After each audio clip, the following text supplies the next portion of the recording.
It cost Beale his very life to finally grasp this truth. When reality becomes too hard to comprehend, denial takes over. I completely failed to see reality for what it was. Down below stood the very people he had poured his heart into training. Beale just couldn't accept it. Why couldn't my beloved black flames even put a scratch on these heroes? How did the hero's blade pierce right through my scales and strike straight into my heart? I just don't get it. How is this even possible? I was better than everyone else. I entered the Demon King Military Academy at the top of my class, and I graduated as valedictorian. The Demon King's Code, the very doctrine created by the first Demon King, who laid the foundation of the demon realm. I studied that doctrine deeper than anyone, and I followed it to the letter. Just as the code instructed, I built a towering fortress and kidnapped the princesses. Then I nurtured the heroes who came flocking to save them. To a demon king, their rage and sorrow are the ultimate feast, so killing them off too early ruins everything. The code taught me that the more you nurture and torment them, the sweeter they taste, that raising stronger heroes simply makes for a far more mouth-watering meal. I followed the Demon King's code more devotedly than anyone else. Conquering this entire world was supposed to be just a matter of time. I just had to keep absorbing the grief and fury of countless souls, starting with these heroes. I had become the strongest demon king of all. Hovering on the brink of death, Beale refused to accept it. So why am I the one dying here? With fresh blood trickling from the corner of his mouth, he gasped, How did you do this? The hero just sneered. How did we do it, you ask? You demon kings really love asking that question, don't you? You guys literally bring this upon yourselves, yet you always look so completely shocked. I honestly don't get it. Beale stared blankly in utter confusion.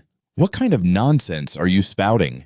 The hero scoffed. Nonsense. You guys always go out of your way to kidnap the most famous princess, basically sending us a giant flare that says, hey, the Demon King is making a move, hurry up and stop me. Seriously, if it were me, I would have just killed the king right off the bat. The whole kingdom would instantly collapse into chaos. But if I had captured the king instead, the humans eyeing the empty throne would have just sparked a civil war, then their rage wouldn't be entirely focused on me. In the end, the Demon King wouldn't be able to grow in power. That completely goes against the teachings of the code. Not only that, if we stopped climbing the tower, you'd just drop mid-level monsters onto our villages, doing absolutely everything in your power to help us level up. We really couldn't be more thankful, honestly. And heading straight to your tower made things even easier. The first floor is always packed with weak mobs, so everyone can grind at their own pace. As a spot to boost our stats, it's an absolute goldmine. Beale remembered his reasoning clearly. Because he couldn't let the heroes die halfway through, he had to carefully manage things to harvest more of their energy. Because that was exactly what the Demon King's code instructed. At that moment, the hero viciously stomped on him. The agonizing pain left Beale's eyes completely bloodshot. Resting his blade on his shoulder, the hero gloated, and when we finally get bored of this tower, we just kill the Demon King. Boom, done. Then a brand new Demon King and a fresh tower will just pop up all over again. It's basically a custom-made hunting ground, just for us heroes, right guys? The crowd below erupted in cheers. Hell yeah, thanks Demon King. We got way stronger thanks to you. The Demon King is awesome. You're not a Demon King, man. You're practically our sugar daddy. This tower was pretty damn good. You really put your back into it, didn't you? Demon King, thanks for providing the ultimate farming spot. Beale was absolutely stunned. A sugar daddy? Me? My tower was just a farming spot for you bugs. The hero spoke up again. You were actually pretty tough, though. Quite a few heroes bit the dust this time around. But hey, that just made me even more famous, so it's a win-win. He raised his blade high. Well, then see ya, Demon King. Beale shook with absolute hatred. You filthy, lowly heroes. Don't you dare be ridiculous, making a complete fool out of me like this. What the hell was the Demon King's code even for? My cease. I refuse to die such a meaningless death. A terrifying surge of power exploded from Beale. I am the Demon King. He condensed every last drop of his power. Beale's eyes flashed fiercely as he let out a guttural roar. His vision of the tower began to spin and collapse. As Beale fell backward, the ceiling filled his fading sight. He collapsed right at the feet of his tormentors. He rasped weakly, "You who dared to humiliate me." The smug face of the hero burned deeply into Beale's mind. "Wei, I will pay the ultimate price." He unleashed his final curse. The hero shouted to his party, "Hey, nobody touch the head. Those horns are mine." It was only then that the hero noticed the violent lightning arcing from Beale's body. Beale made his final vow. "With the very last of my life force, even in death." Suddenly, the hero sensed something was terribly wrong. "Hold on, wait, is this—" But by the time the hero realized the danger, the lightning had already erupted in a blinding flash. He screamed at the top of his lungs, "Run, get out of here!" But nobody could escape before the lightning detonated. Everyone was reduced to ashes by that devastating blast. He was on the verge of death himself. The rules were all wrong. If I had just known that those damn heroes were using the rules to play us Demon Kings like fools, I never would have followed them. If I could just get one more chance, I would tear every last one of those pathetic rules to shreds. Suddenly a voice echoed in his ear. "Byler Diaz." He snapped awake. Bill found himself standing inside a massive room. He looked around in total bewilderment. The crowd around him stared blankly at the only guy standing up. What the heck was going on? Sweat poured down his face. "I'm still alive." An urgent voice called out from the stage. "Hurry up! Come on!" He thought to himself, "Wait, is that my name?" The secretary, annoyed by Bill's slow reaction, snapped, "Hurry it up!" He looked around in a daze. "No way. Is this place—" The headmaster's voice broke through his thoughts. "Bill, what is wrong with you? Why is a genius like you acting like this on graduation day?" Baylor gasped. "Headmaster." He glanced down at the red badge pinned to his chest. It was the badge given to every cadet who completed the Demon King Military Academy, the true symbol of a Demon King. Bill realized that the heavens had just handed him a second chance. If I am right, this is 15 years in the past. The graduation ceremony of the Demon King Military Academy. "I have no idea how I came back to the past, but this is my chance." The announcer's voice echoed. "All graduating cadets, please step up to the podium." His name was called out. "Next is the oath for our graduating cadets, the future Demon Kings. Our valedictorian Byler Diaz will recite the oath on behalf of the class." A glowing panel appeared before his eyes. The rules of the Demon King. He glared intensely at that list of rules. Bill knew every single line by heart. "I have stared at this thing until I was sick of it. I memorized every single word flawlessly, and I spent my entire past life doing everything in my power to obey these principles. But these exact rules were what dragged me to my death. They are just a pile of garbage that turned me into a pathetic toy for those heroes. And now I am supposed to read this out loud. I am supposed to stand in front of everyone and swear to follow this garbage for the rest of my life again." Looking at the teachers smiling warmly as they waited for him to speak, Bill couldn't help but feel how utterly ridiculous this was. He couldn't hide his boiling hatred anymore. The secretary gently nudged him. "Byler Diaz, please recite the grand rules of the Demon King." He clenched his teeth tightly. Then Byler made his declaration. "I refuse." The entire crowd froze in absolute shock.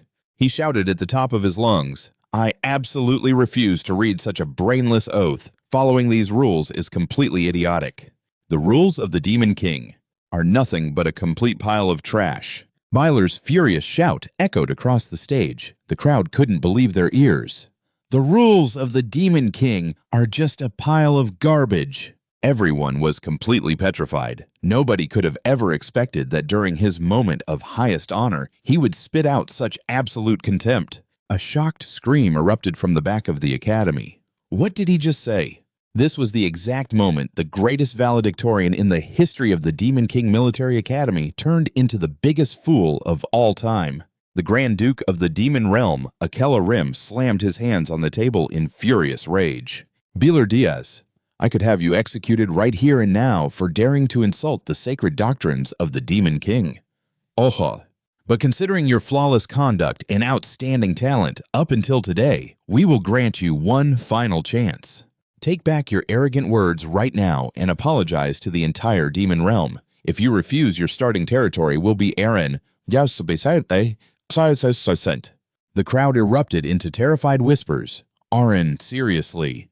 Isn't that the dimension where demon kings are slaughtered like flies? That is practically a death sentence.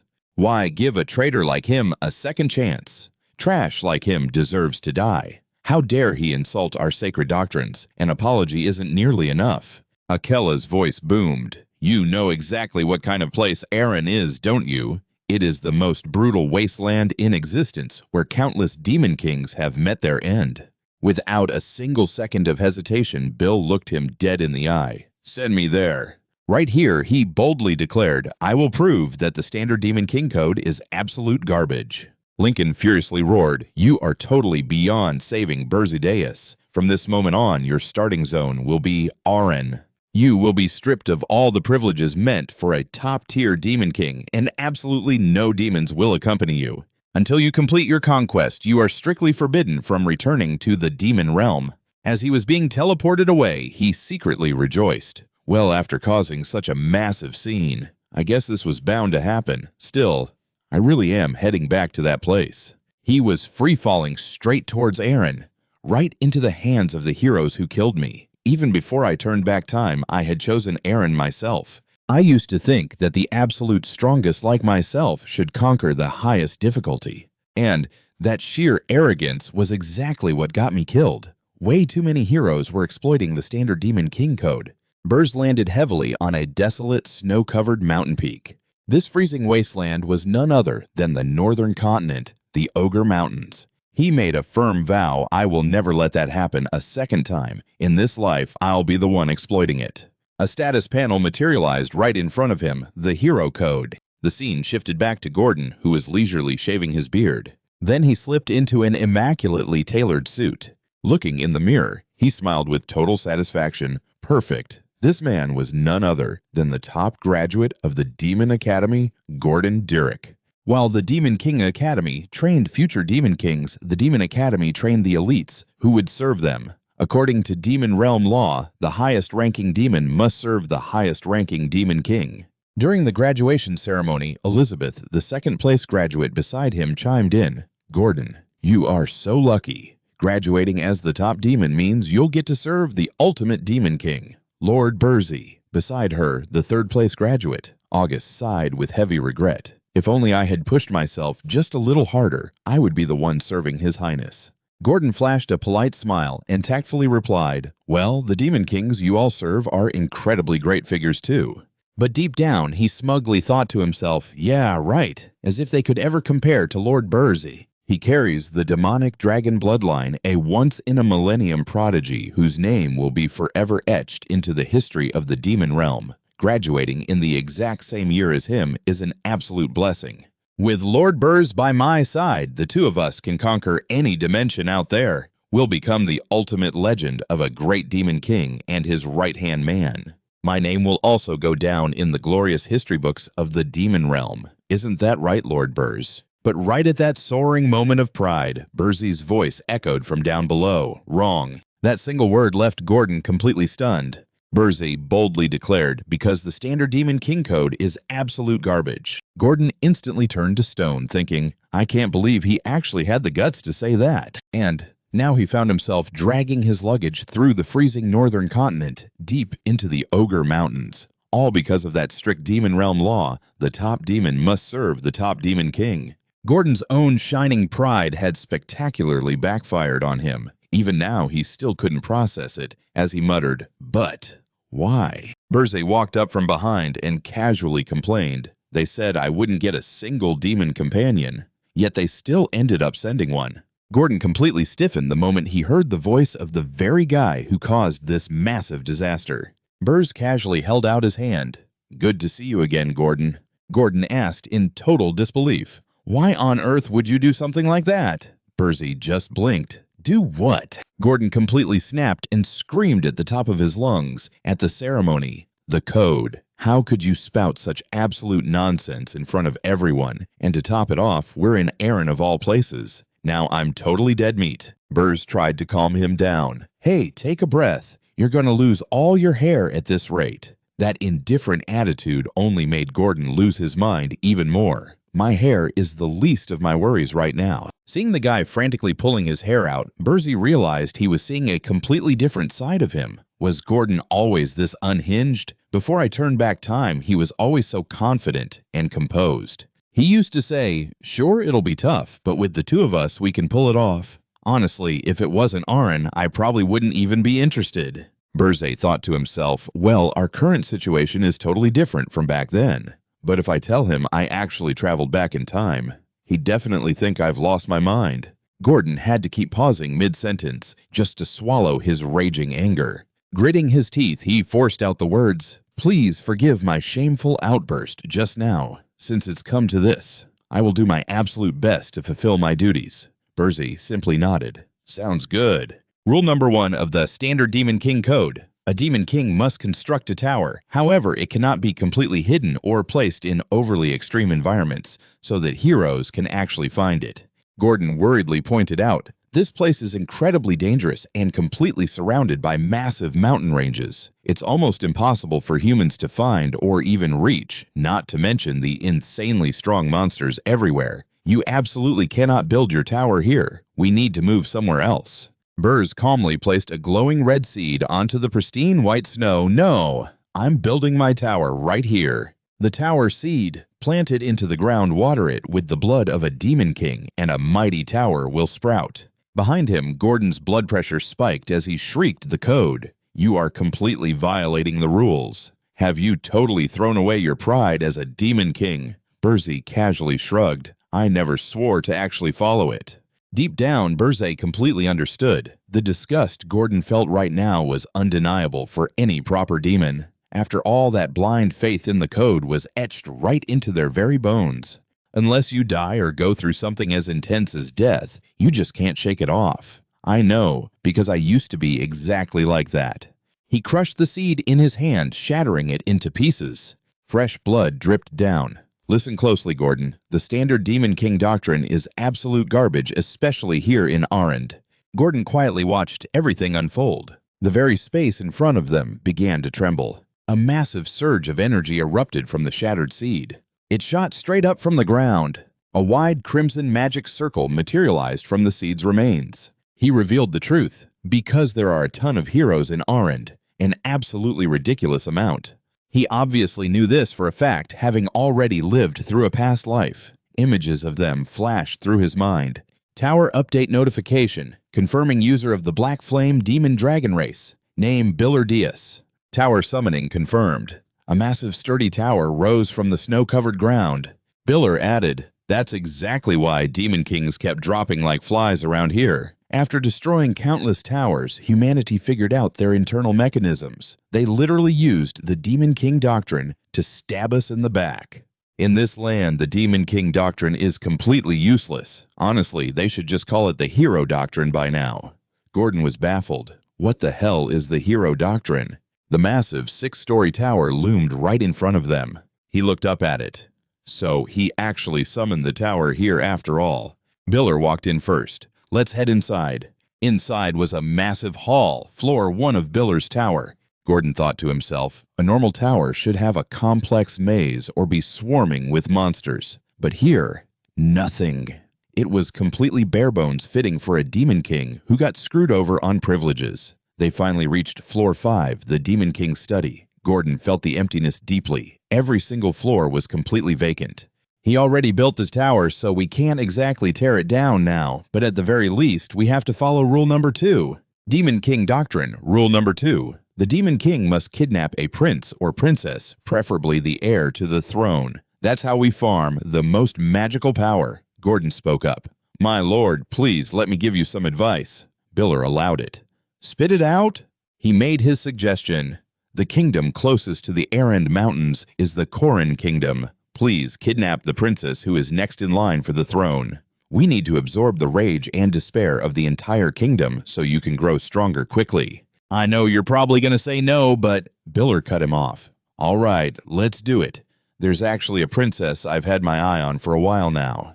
Gordon offered eagerly. I'll help you, my lord. Biller shot him down. You stay here and guard the tower. The Demon King's study can't be left empty. Gordon let out a huge sigh of relief. Thank the heavens our top-ranking Demon King still has it in him. He was probably just stressed out during graduation. We can still salvage this. The real journey begins now. Gordon suddenly realized something and asked, "Wait, so who exactly are you planning to kidnap?" Biller casually hopped onto the windowsill before answering, "Well, a kingdom ridiculously far from the tower. A kingdom all the way at the southern edge of the continent. The Hilda Kingdom." Biller flew all the way to this kingdom. The window to the princess's bedroom was left wide open. She sat on her bed staring blankly at the Demon King looming right outside her window. This was exactly the target Biller wanted to kidnap. Out of all the royals, she had the absolute weakest presence, the 13th princess. He broke the silence. "I'm here to take you away, princess." Gordon's newly relieved heart dropped right back into his stomach. He screamed in despair, "That's the exact opposite of the doctrine." Erna stared wide-eyed at the sudden intruder. She tilted her head.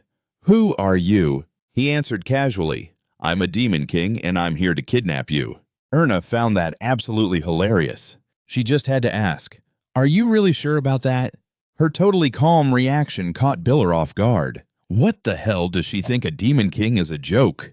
Biller frowned. "Of course I am. I'm a demon king." Erna obediently held out her hand. "Okay then, I'll let you take me away." He found her reaction way too suspicious. "You're weirdly calm about this. Are you scheming something?" She shrugged. "I always figured something like this would happen eventually. I mean, I was born a princess after all." Biller still didn't buy it. "If you're hoping I'll drop my guard, you can forget it. I'm in a pretty desperate spot right now, so I'm not falling for any tricks." Erna sighed. "I'm not scheming anything. How could I possibly set a trap? It's not like I knew a demon king would show up at my window today." She made way too much sense, leaving him completely speechless. I mean, she's got a point, but why does this feel so damn weird? "Well, we're already in the room, so let's just get going." And so he successfully pulled off the princess's kidnapping with ease, bringing her straight back to the mountain range and into Bill's tower. Gordon was already waiting. "You've returned safely, my lord?" Bill ordered him to leave her in a corner of the 4th floor. Gordon was surprised. "You're not locking her in the dungeon," Bill replied. "She came along very quietly, so I'll show her a degree of kindness." Seeing the princess politely greet him, Gordon nodded. "Understood. Also, Demon King, I have a matter to report." The princess was taken to Bill's tower. The 4th floor was incredibly spacious, without a single piece of furniture inside. She sat down and thought to herself, "The floor is so cold and hard. Did I really just get kidnapped?" There's nothing here at all. No pillows, no blankets, no maids. There are no beautiful flower gardens. It's completely different from the kingdom. But I guess it's not too bad. After hearing Gordon's report, Bill was surprised. "An invitation from the Beast Tower." Gordon confirmed, "Yes, it is a welcome party for you." The new Demon King saw right through it. "Welcome party my foot. It's probably just the old guard bullying the new guy, showing off their power to a newly appointed Demon King." He thought to himself, Demon Kings are inherently extremely proud. They could never genuinely join hands with anyone else. Yet Aaron, this unprecedented variable, actually made these Demon Kings swallow their pride and work together. "In the past, I ignored them thinking they were just a bunch of weaklings. But this time, I should probably mingle with them at least a little." At the Beast Tower, dawn was slowly breaking. The moment he arrived, the Beast King Jackson spoke up. "My name is Jackson. I am the Beast King. I have ruled over this place for 70 years. So you're the new Demon King. I heard you dared to mock our traditions, but seeing you in person, you don't look like much, do you?" Bill felt a pang of regret. "Just as I expected, I shouldn't have come." He spoke up. "Did you call me here just to pick a fight? Spit out your real purpose." Jackson looked down at him. "You really don't know anything, do you? Grand Duke Arkin told me to keep an eye on you once you set foot here." Bill said casually, "You mean that noisy old man looks like tossing me into Arryn wasn't enough to satisfy him?" The beast was furious. "You dare speak about the Grand Duke in that tone, you've got some nerve." A half-eaten leg of meat was thrown right at Bill's feet. He growled an order, "Here, lick it, do that, and I'll forgive your insolence." Bill's voice turned freezing cold. "Beast King, do you really not know why I came here?" The beast scoffed.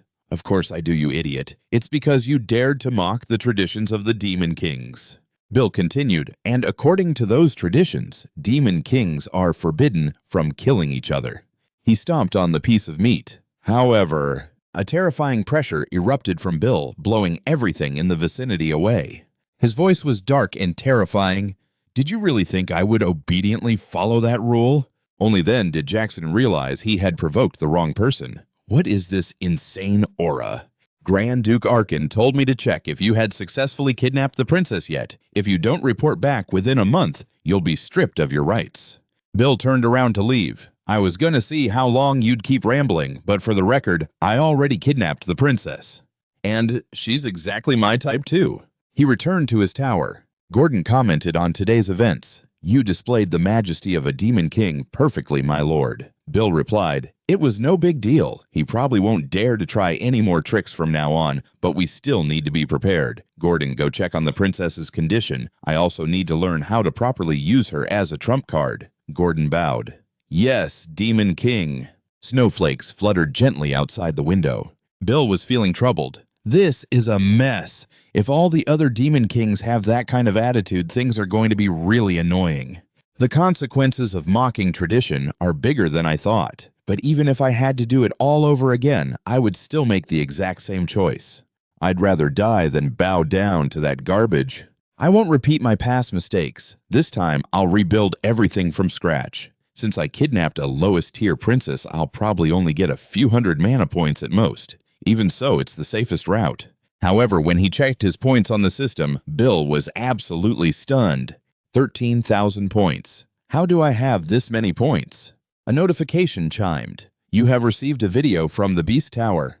A mailbox popped up. It was a message from Jackson. New Demon King, I'm sending this to congratulate you. Although our first meeting didn't go so smoothly as your senior, I should at least do this much. After all, what you achieved in Aaron was absolutely no easy feat. I'm genuinely impressed. Or was mocking tradition just a cover-up all along? Bill realized that something was very, very wrong. Gordon rushed in frantically. Lord Demon King, we have a massive problem. When he reached the 4th floor, it was like stepping into spring. Flowers were in full bloom, drawing in a flurry of bees and butterflies.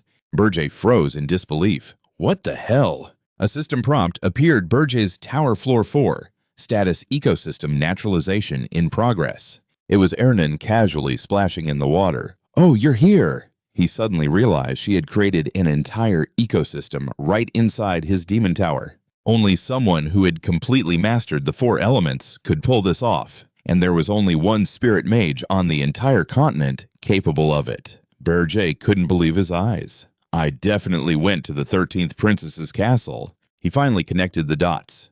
To pull something like this off. You're not the 13th Princess, Ernan chuckled. I knew it. You mistook me for Elena. A sudden sense of dread washed over Burgess. Wait, don't tell me you're the first princess. She smiled, confirming his fears. That's right. My name is Ernan Hindarin. I am the first princess of the Hindarin Kingdom. Meanwhile, the Hindarin Kingdom had just received the devastating news that their first princess had been kidnapped by a demon king. King Hindarin was absolutely furious. Who dares to kidnap my beloved Ernan? Summon the strongest heroes and mobilize the entire royal army right this instant. I will personally mount that foolish demon king's head on a spike. Bring my Ernan back to me. Od's son. Ernan smugly reminded him of her earlier warning. That's exactly why I asked if you were sure about this. Burgess snapped back. I heard the genius spirit mage was overflowing with mana. There's no way I wouldn't have sensed it. How did you hide it from me? She held up her hand, showing off a ring on her finger. I can mask my mana with this. It's a royal heirloom. Does that answer your question? What now are you going to send me back? Burge cursed under his breath. If he returned the princess now, he'd be an absolute laughingstock. No kingdom would ever fear a coward, and gathering fear-generated mana would become impossible. Well, there's no turning back now. A system alert popped up. Extreme hostility detected toward the Demon King. Target Burgess Deus. Total mana points acquired 19,521 points. He wasn't surprised in the least. Yep, they're definitely out for my blood. Burgess crossed his arms. Whether you're the 13th princess or not, it doesn't change a damn thing. You are still my hostage. The scene shifted back to the Hinduran kingdom. During the royal assembly, King Hinduran bellowed, "I want that foolish demon king dead. Bring my daughter back to me." A nervous minister stepped forward. "Your Majesty, we still don't know which demon king is behind this. We've dispatched scouting parties, please. We just need a little more time." The king roared, "Then go find out. The princess has been abducted and you fools are just standing around." Another official spoke up. "But sire, something isn't adding up here." King Hinduran glared at him. "What is it now?" The minister bowed deeply. "Well, the demon king of lust recently kidnapped a prince from another nation.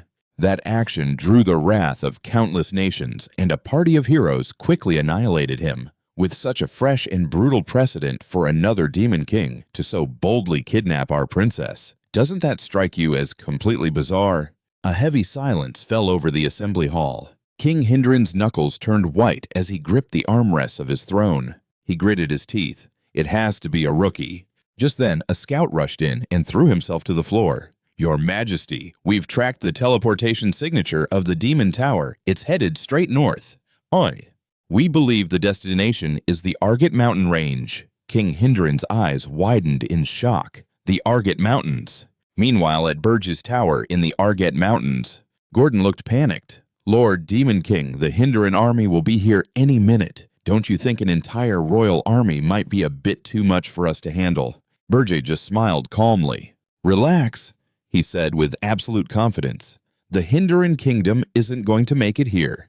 Back at the Royal Council, a massive map was rolled out. The Argot Mountain Range sat at the absolute northern edge of the continent, while the Hinduran kingdom was located in the deep south. There was simply no way all the neutral nations in between would just happily let a massive foreign army march through their borders. Burge knew the geopolitics perfectly. Marching an army across foreign soil was political suicide, which meant they only had one option: hire the Heroes Guild.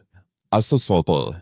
Defeated by geography, King Hinduran gave the order. "We have no other choice. Contact the Heroes Guild." The scene cut to the bustling Heroes Guild. As soon as the quest flyer was pinned to the board, the hall erupted in chatter. "The Princess of Hinduran got kidnapped." "What kind of suicidal demon king pulls a stunt like that? Wait, the target location is Argot. Yeah, definitely a rookie demon king." "Are you kidding me? That place is crawling with absolute nightmare monsters. I didn't become a hero just to throw my life away." "You'd have to be insane to take a job there. Man King Hinduran is really screwed on this one."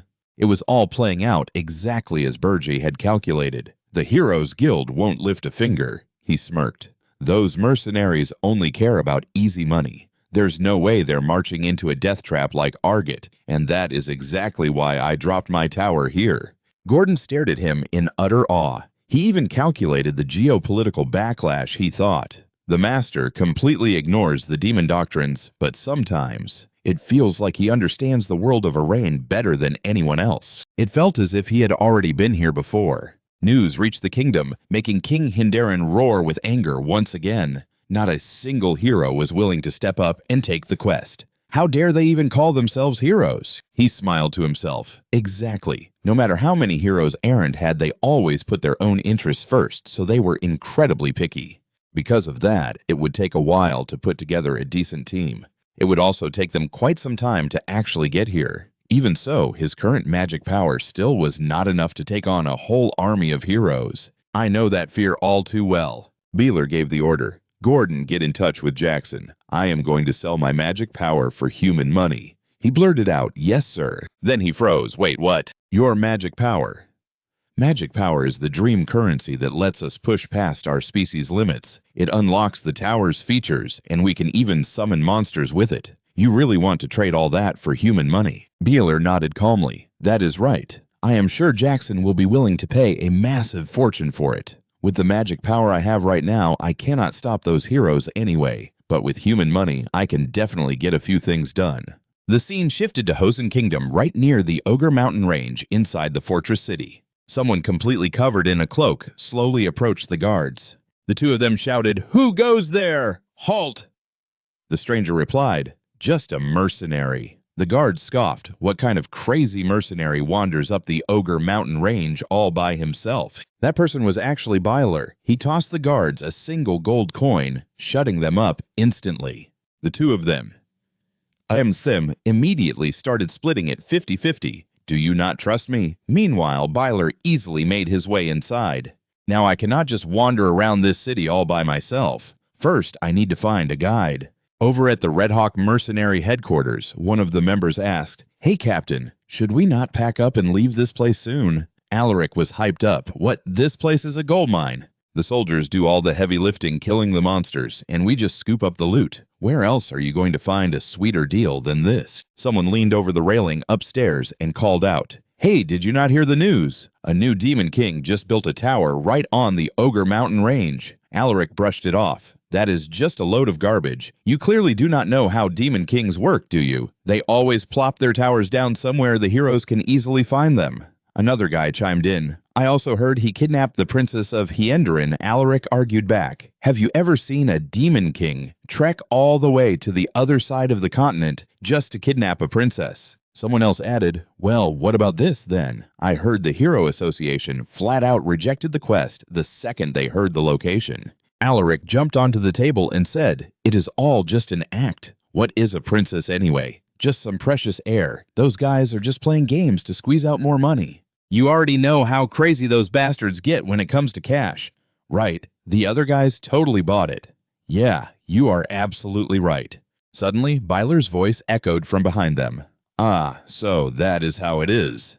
Alaric jumped out of his skin and fell backward. "You scared the crap out of me. Who the hell is this guy?" He instantly picked him out. "You guys seem pretty well informed. You will make the perfect guide for me. One of you stays, the rest of you can screw off." The other mercenaries charged forward. "You are the rat that sneaked in here earlier. You are not making it out of here alive." Without another word, Byler beat the living daylights out of them. The whole gang was sent flying in every direction. A few splatters of blood still lingered on his clothes. A massive guy carrying a giant hammer leaped down from above. "Hey, you punk!" He brought the heavy hammer crashing down, but Byler easily blocked it. The huge guy broke out in a cold sweat. The snipers up on the second floor all froze in pure shock. He utterly shattered the wooden hammer, blasting it into tiny pieces. Alaric clutched his head in absolute terror. In his eyes, Byler looked like the true embodiment of a monster. Loud smacks and crashes echoed from inside the building. The people outside sighed in annoyance. They are fighting again. Do those guys never get tired? Byler had completely trashed them, leaving the entire crew paralyzed on the floor. He walked over to his chosen guide. "Do not be scared. Just answer my questions, and I will spare your life." Alaric bowed frantically. "Yes, sir. Whatever you want, just please let me live." Byler asked, "Where's the slave market?" He was then led to a massive mansion. Alaric walked up ahead to show him the way. Inside, there were cages holding people captive. He glanced around, noticing there were only human slaves here. Alaric nervously asked, "Are they not to your liking, sir?" Byler tossed out a heavy pouch of coins. "Do you have anything rare?" His eyes lit up. "Yes, of course, right this way." Bill thought to himself, how can he keep such a straight face after watching his own men get beaten to a pulp? Humans thirsting for money and demons thirsting for mana. Honestly, they aren't that different. Bill stepped inside a room. Aladrid respectfully led the way. "Right this way." Earlier, Gordon had curiously asked, "Demon King, what do you plan to do with human money?" Bill revealed, "I can buy slaves, otherworldly races that were captured by humans." He calculated in his mind, an elf famous for their purity would be best. "I will use that elf as a spy to sow chaos among the heroes' ranks." Over at the kingdom, someone came in to announce, "The hero Hylan Cardiff has arrived." The king rejoiced. "Hero of Hinderan, I knew you would accept this quest." Hylan knelt and declared loyally, "Of course, I will rescue the princess and bring back that demon king's head for your majesty." He shouted, "In the name of justice." Bill's plan was meticulously airtight: use an elf as a spy and throw those heroes into utter chaos. Doing so would undoubtedly be highly effective, since this race was famously known for being pure and innocent. A man came over and asked, "What kind of slave are you looking for?" Bill replied, "I'm here to buy this elf slave. He will pay you." Aladrid flinched. "Wait, what?" Bill let out a deadly aura. Do you have a problem with that? The man cowered. No, of course not. It's only natural that I pay. Bill ordered, I need to confirm a few things. You two step outside. The trader worried. But what if that elf goes berserk? Bill assured them it was fine, and if anything happened, he would take full responsibility. He walked right up to the cage. Bill remarked, such a noble elf now reduced to a pathetic slave. Renata sensed his energy. You are a demon. What business does a demon have with an elf? Bill slowly baited him. I want to give you a chance to get your revenge on humans. He remained guarded. That offer is certainly tempting, but I can't trust demons any more than I trust humans. Bill promised, I am different. If you stay loyal to me for exactly 50 years, I will guarantee your safety and freedom. 50 years wasn't even a long time for an elf. It was still far better than constantly being humiliated by humans like this. Renata continued, You are a demon. Your race is trying to destroy the world tree that our elf kind serves, along with this entire world sustained by it. So tell me, how am I supposed to trust you? First off, a demon asking an elf for a favor was bizarre in itself. Bill thought to himself he really hit a sore spot there. Bill smirked. Fair enough. Then let's do it this way. I swear upon the Demon King's law of the Great Demon King that I will keep my promise and will not lay a finger on the World Tree. In return, I want you to swear to the World Tree that you will be loyal to me for the next 50 years. Ranada understood that the Demon King's law was to demons what the World Tree was to elves. Renata agreed. You're definitely a weird one. But if you are willing to go that far, I am Ranada of the Maple Leaf Tribe. I will make the vow once I meet the Demon King who sent you here. Bill revealed, I am the Demon King. Renata froze and blurted out, What? Renata clutched his stomach and burst into hysterical laughter. Don't make me laugh, as if a Demon King would wander all the way out here by himself. A Demon King gets weaker the further he is from his tower. Why would he come in person just to buy a slave?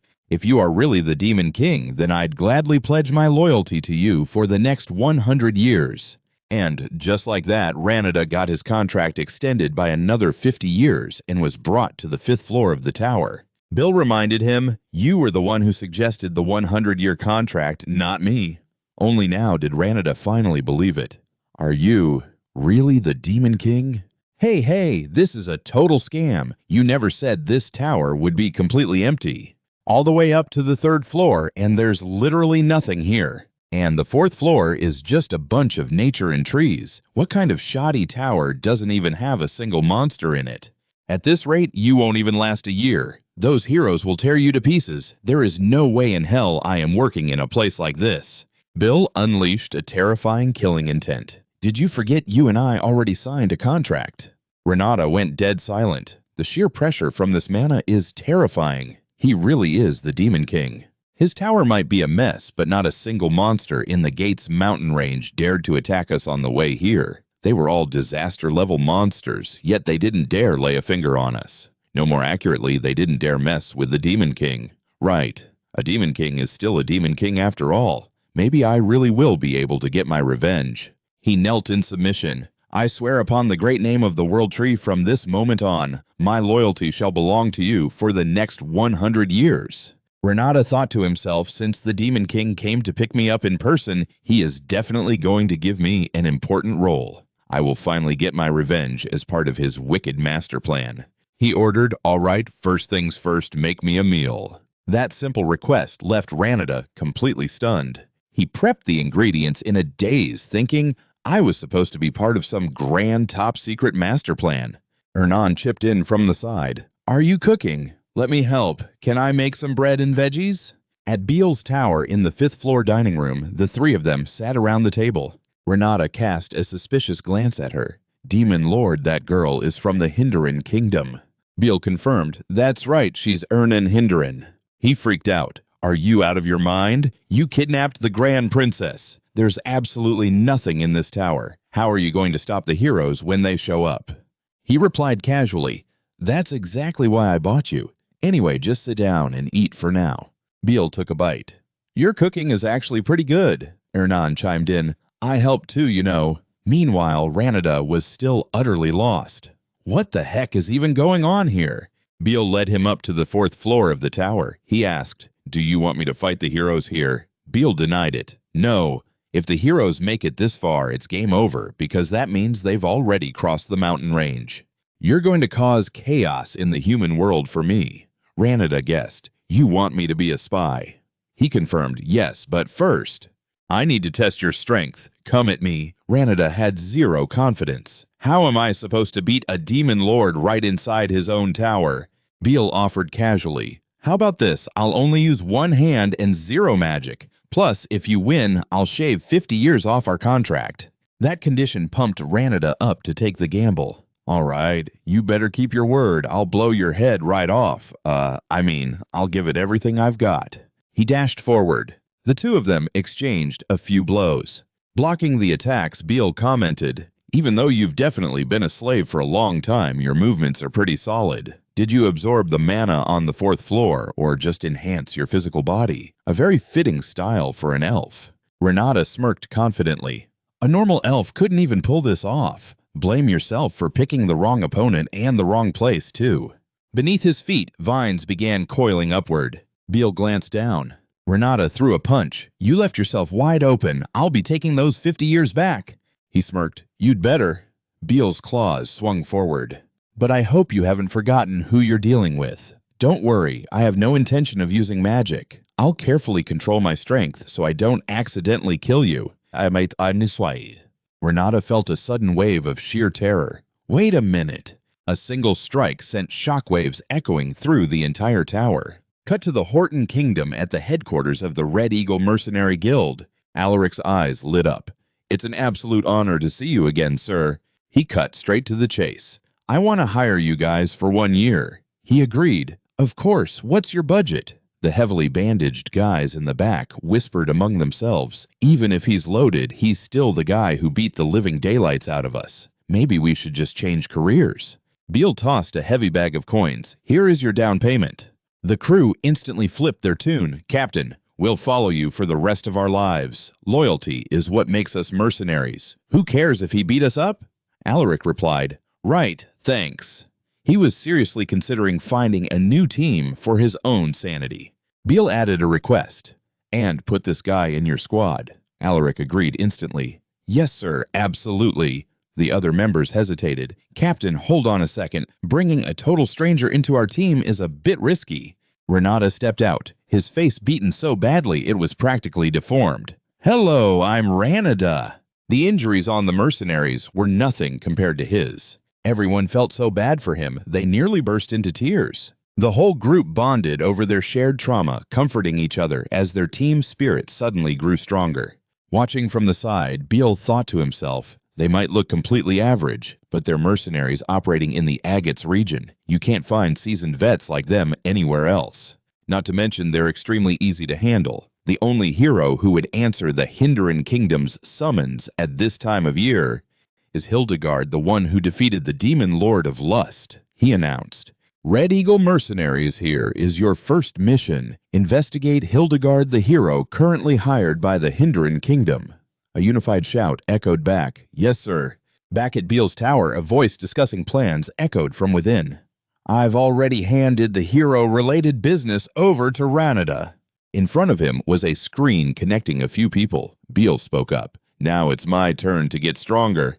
Magic points could be used to fortify the tower or to empower the Demon Lord himself. The only way for Beale, who had sold off all his points, to actually get stronger was to use spirit flowers. They are magic crystals formed after absorbing nature's mana, and once consumed, they grant the user a massive power boost. Here in the Agates mountain range, home to fierce mana storms and terrifying monsters, nature remained almost entirely untouched by humans. Because of that, the spirit flowers had spent years soaking up the natural mana.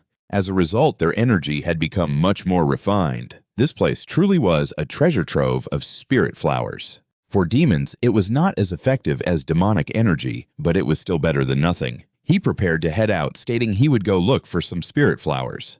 Gordon expressed his concerns. It would be highly dangerous for the Demon King to leave without prior preparation. It was like looking for a needle in a haystack. The magical beasts were no different from wild animals, and they would certainly attack the moment they saw an opening.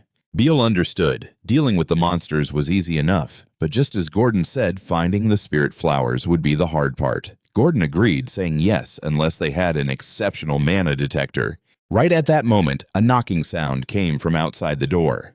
Anon peeked in and asked, "Hello there! Are you too busy?" Both of them immediately had the exact same idea. Allowed to go outside with Beale, she happily skipped along.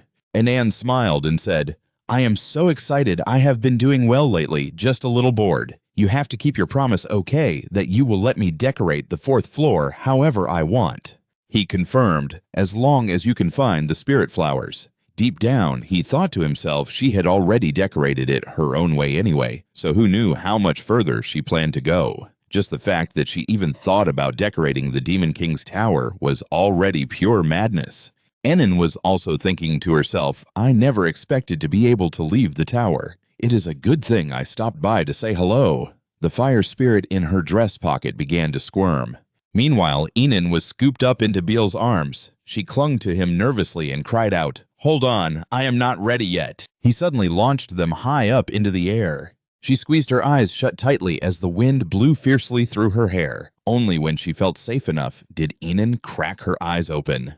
A look of absolute amazement appeared in her eyes. "It was too dark the day I was kidnapped, so I did not even notice." Enin was flying right over the mountain range under the glowing sunset. She marveled at how vast the world truly was. Every single day had been a repetitive cycle. Practicing magic, learning how to rule training, studying, and then repeating it all over again. "I honestly thought I would live like that until the day I died." She asked, "Do you know something, Your Majesty? The only human who has ever flown over the Argus Mountains might just be me right now."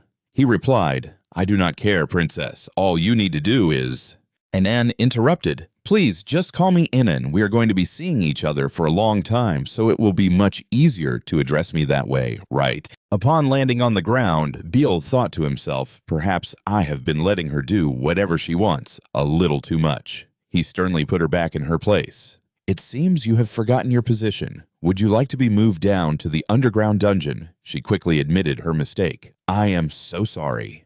Beale ordered, "Hurry up and use your spirit to find the spirit flowers." She replied, "Yes, sir." Enin released the water spirit. "Make sure you come back safely."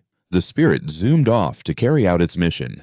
Beale thought to himself, "They probably will not find it very quickly, but I am absolutely sure they will be much faster than Gordon or if I had to search for it myself." But reality slapped him right in the face when the water spirit returned incredibly fast. It found one.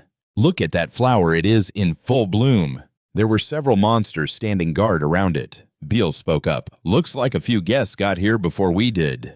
Magical beasts are the descendants of demons who left the demon realm. If you still have even a shred of demonic honor left inside you, then obey the command of the Demon King. Do not touch the spirit flower and leave this place at once. But they flatly refused. "No.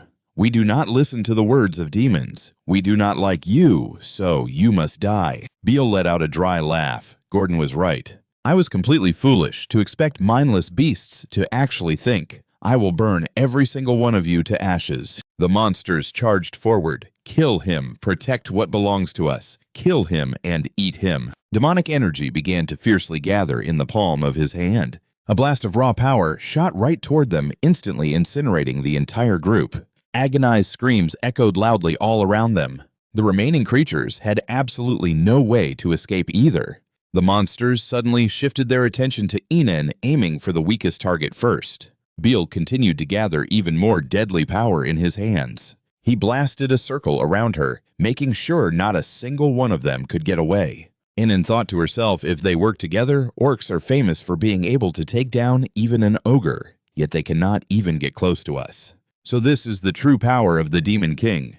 Beale kept unleashing his massive power, violently blowing away the surrounding enemies in every direction. By the time the sky turned dark, the entire horde of monsters had been completely wiped out. Enin leaned down to closely observe the flower. "This mana is so pure."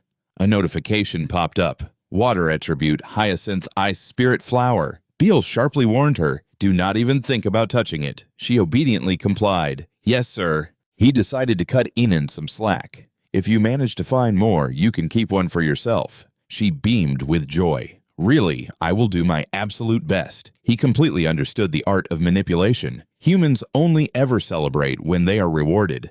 Sadly, they never managed to find a second spirit flower, even though Enon tried so hard, until she was utterly exhausted. The two of them then returned to Beel's tower. Looking at the flower in his hand, he thought to himself, "The Princess of Heindelran. At first, I thought she was a disastrous mistake, but maybe she's a lot more useful than I originally thought." Gordon came in to report, "Demon King, I just received news from Ranieri." Biel looked surprised. "Oh, that was fast." He revealed the details. The hero Hildur Carlin, along with 32 other heroes, have departed from the capital of Heindelran, but they aren't heading straight for us. They're taking the classic hero route, forming a party and growing stronger by completing quests for villagers. They plan to level up throughout their journey. Several holographic screens popped up in front of him. "I've prepared a few counter strategies for their journey. Please take a look." Biel tossed them all straight into the trash. "Scrap all of this. We aren't sending a single monster this time. We're going to directly interfere with their journey. A half-hearted attack will only help them level up. Tell Ganada to join the hero's party. With his mercenary group, help them out and build their trust." Gordon looked at him in awe. "As expected of our Demon King, you're breaking the standard rules once again. But we can't exactly stop the heroes with our tower in its current state, right?" Bill reassured him. "Don't worry, Gordon. I promise you, I will reinforce our tower." Beel's next words were an absolute shock. "With a dwarf?" He panicked and cried out, "What? Now you want dwarves here living alongside humans and high elves? If anyone sees those little runts in our tower, we'll become an absolute laughingstock. Please, no more." The sudden killing intent radiating from Biel served as a silent warning. Gordon immediately shut his mouth. He calmly corrected him. "I never said we'd stop the heroes simply by using dwarves. To be precise, we need dwarven magic tools. Think about it for a second. Since the heroes are so used to standard Demon King tropes, they'll open the doors to the first floor, expecting a few weak, low-level monsters. But what if dozens of cannons are waiting to welcome them instead?" Gordon thought to himself. Dozens of cannons on the first floor. The heroes would never see that coming. He tried to reason with him. "Wait, hold on. Even so, this completely breaks all the standard rules." But by the time Gordon snapped back to reality, Biel was already gone. He felt like the world was collapsing around him. Oh my God, is he going on another kidnapping spree? Meanwhile, at Guntner, the underground dwarven city, Roger was intently focused on the metal in his hand, sparks flying with every strike. He was the absolute best blacksmith of the dwarven race, Roger Carrick, and right now he was fated to be kidnapped by the Demon King. Down in Guntner, the dwarven city, Biel had already arrived. "Before my regression, I fought against countless dwarves, but this is my first time actually setting foot in their city." Biel walked up to a shop called the Mithril Chain. He peeked inside and tossed a few gold coins onto the counter. "I came here to commission a weapon, but I don't know my way around. Where can I find the greatest blacksmith in this city?" Sirik weighed the coins in his hand. "For a human, you certainly know how to speak our language." Biel smirked. "I heard dwarves are just as greedy for gold as heroes are." Sirik chuckled. "You're dead right about that." Sirik gave him the directions. "Just head into the center of the city. You'll see a massive crater. Take the elevator down. It'll scan your ID card and drop you at the floor you requested. It's a 2-layer security system designed to weed out intruders." Biel walked right up to the safety railing and leaped straight down the shaft to save time. He looked at the elevator shaft in front of him. Just take the elevator to the very bottom floor and find the room deepest inside. Biel made his way inside, following Sirik's instructions to the letter. "Down there, you'll find the greatest blacksmith in the entire city." And sure enough, he found Roger intensely hammering away at a piece of metal. The legendary blacksmith Roger Carrick was right in front of him. Biel watched in awe. A forging technique that makes mana dance. Is this the work of a master blacksmith? He slowly reached his hand out. "Now, if I just quietly snatch this guy up." Suddenly, the hammer in Roger's hand stopped midair. He spun around, and a massive wave of roaring flame swept straight toward Biel. Biel was genuinely shocked. Did he actually sense my suppressed mana? Seeing Roger charge at him with murderous intent, Biel was stunned. "Don't tell me. This guy is..." He barely blocked a brutal hammer swing from the dwarf. Biel finally spoke up. "I see. You're a hero." Roger scoffed. Damn right, I am the hero, Roger Carrick, the blacksmith who blesses weapons with the power of a hero. A dirty demon who dares to set foot in a dwarven city shouldn't expect to leave here alive. Beale just smirked. That's a great speech and all, but you're way too weak. And for the record, I'm not a demon. Biller grabbed him by the throat. It's the Demon King? The iron hammer dropped from Roger's hand. Two others rushed in from outside. Sir Roger, sorry to intrude, but what was that noise just now? But the room was completely empty. Frantic shouts echoed throughout the city. Sir Roger is gone. Intruders! An intruder kidnapped Sir Roger. Search everywhere. They couldn't have gotten far. Meanwhile, Biller was hiding on the rooftop. He threatened him, "Make a single sound and I'll kill you on the spot." Roger asked nervously, "Why is the Demon King here? Are you after the princess?" Biller scoffed. "The princess? I don't care about her." Roger didn't buy it. "Don't lie to me." Biller replied calmly, "I'm telling the truth. I heard that dwarf blacksmiths always dig secret escape tunnels. Lead the way." But Roger was still convinced in his head. He's the Demon King. He's definitely here for the princess. Damn it. I've laid low all this time just so I wouldn't have to fight the Demon King. Why is this happening to me? A status window popped up. Dwarf hero Roger, trait cowardly. Biller decided to play along with the dwarf's assumption. "It seems you're not willing to talk. Then how about this? I'll kidnap the princess and let you go." Roger asked warily, "What are you plotting?" Biller threatened the selfish hero, selling out the princess to save your own skin. If a rumor like that gets out, how do you think the dwarves will look at you? Roger cursed angrily. "Anything but that, you evil bastard." He panicked internally. "I already have a reputation for being a coward. If people say I sold out the princess, everyone will believe it. That's a one-way ticket to a lifetime of torture." Biller demanded, "Now make your choice. Sell out the princess or come with me." Roger was terrified. "The princess, obviously, but I don't want to be tortured." Biller struck exactly where the dwarf was hesitating. "If you help me, I guarantee your safety. I swear it on my honor as the Demon King." Roger fell for it completely. Honor is like a religion to the Demon Kings. He would never break an oath sworn on his honor.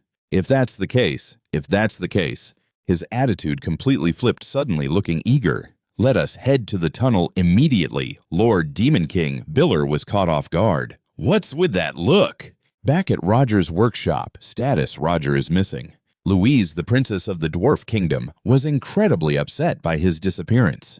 "Where did Roger go right in the middle of forging my weapon?" A subordinate reported nervously. "Princess, it appears he has been kidnapped." She screamed at him, "Shut your mouth. He's a hero. Have you ever heard of a hero getting kidnapped?" The subordinate stammered, "He is a hero, but he's a blacksmith." "So his combat skills are practically zero." Louise completely ignored him. "Shut up and go find him. Track down the bastard who took him and drag him right in front of me. If you can't find him, you'd all better prepare to lose your heads, damn it." Meanwhile, Roger was leading Biller through the secret passage. Biller glared in disgust at the dwarf's rear end right in front of his face. Biller asked coldly, "How much longer do I have to stare at this disgusting sight?" Roger tried to explain, "The tunnel is too narrow. I don't have a choice." "We're almost there. Just bear with it a little longer." Biller snapped, "Move faster." Finally, they crawled out of the tunnel. Roger was getting ready to slip away. "My role ends here. I showed you the tunnel, so you're on your own now, Demon King. I'm leaving." Biller let out a cold laugh. "What kind of nonsense are you talking about?" Roger panicked. "But you swore on your honor. You said you would guarantee my safety if I helped you." Biller sneered. "That worthless honor, I couldn't care less about it." Roger burst into tears. "This is insane. What kind of Demon King acts like this?" Biller reached out his wicked hand. "Now, what should I do with you?" Roger regretted everything. "I should have just sold out the princess when I had the chance." He banged his head on the ground, begging for his life. "I can be very useful. Nobody can match my blacksmithing skills. I can forge any weapon you want." Biller looked down at him. "You, a hero, are volunteering to work for me, the Demon King." He desperately tried to prove his worth. "Why not please use me however you see fit? I can even steal intel from the dwarf city for you." Roger was scheming in his head. "I just need to survive this first." Biller agreed. I didn't expect you to pledge your loyalty so easily. Very well, I'll show you some mercy. Roger bowed frantically. Thank you so much. Long live the great Demon King. But inside, he was gloating. You stupid Demon King, did you really think I'd submit that easily, a spy? Yeah, right. The moment I get out of here, you're dead meat. I'm gathering a strike team immediately. I, Roger, will humbly apologize to everyone for the trouble. Just you wait, Demon King. Rasti Ost.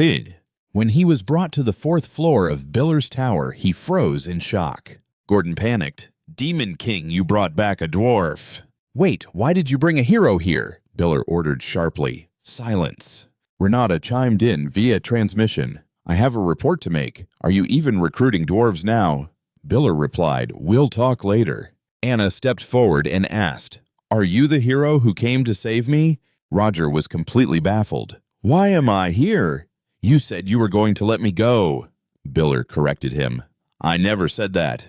Roger argued back. You clearly said you would show me mercy. Biller shrugged. I meant I would let you live. Roger went right back to his first question. Then why did you bring me here? Biller replied bluntly, I knocked you out and dragged you here. Obviously, who knows what kind of tricks you'd pull along the way. Hearing that, he broke into a hollow laugh. Loger laughed so hard his eyes practically rolled back in his head. His laughter echoed all across the fourth floor. Beale spoke up.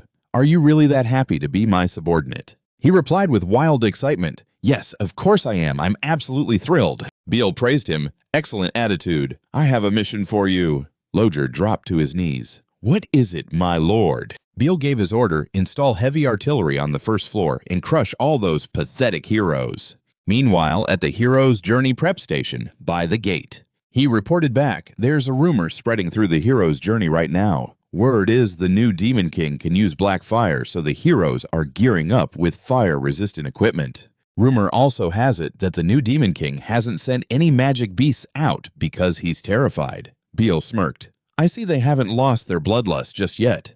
But they won't get a single thing out of this hero's journey. Whether it's glory in battle or piles of gold, they'll eventually lose interest, and those heroes won't be able to grow at all. This is a battle of attrition, so it's fine. Just keep a close eye on them. Ganada bowed. Understood. He's weakening the heroes just by holding back the magic beasts. This Demon King really understands human nature.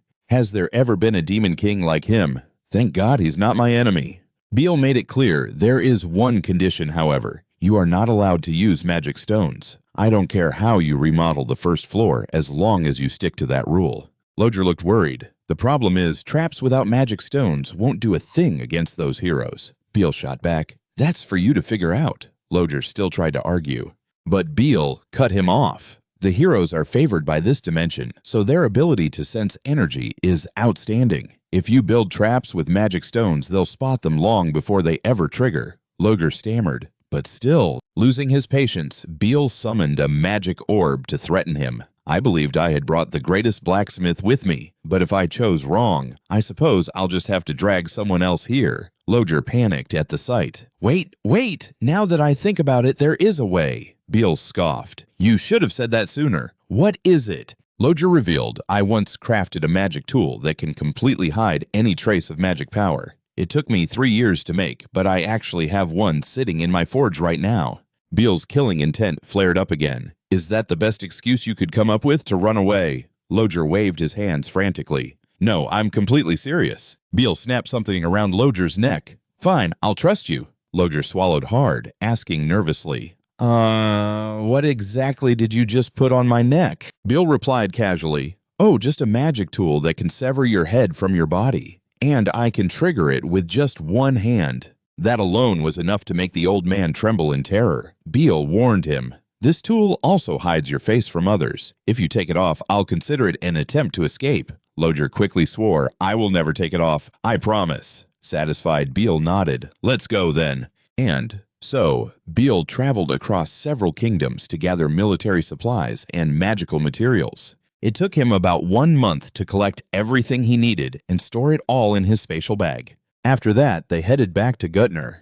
Meanwhile, over in Gutner, a servant was currently getting things thrown at his face. Louis screamed in pure rage. Unbelievable. It's been a month and a half, and you still haven't found him. Just how utterly useless are you people? How much longer do I have to wait? The terrified servant pleaded. The blacksmiths dug so many tunnels. We are investigating them one by one, but it's highly likely they've already left the area, Your Highness. She scoffed, knowing full well, of course they left. You'd have to be a complete idiot to stick around. He was kidnapped. I'm giving you exactly 2 weeks. If you don't find the kidnapper by then, you're all dead meat. Understand? The servant trembled. Yes, we swear we will find them. Louis ordered the remaining guards to move out and fill in every single tunnel the blacksmiths had dug. They quickly scattered Yes Princess right away. Now she was the only one left in the room. Louis glared at the sword lying on the ground. This was supposed to be my weapon, forged by Loger himself before he was taken.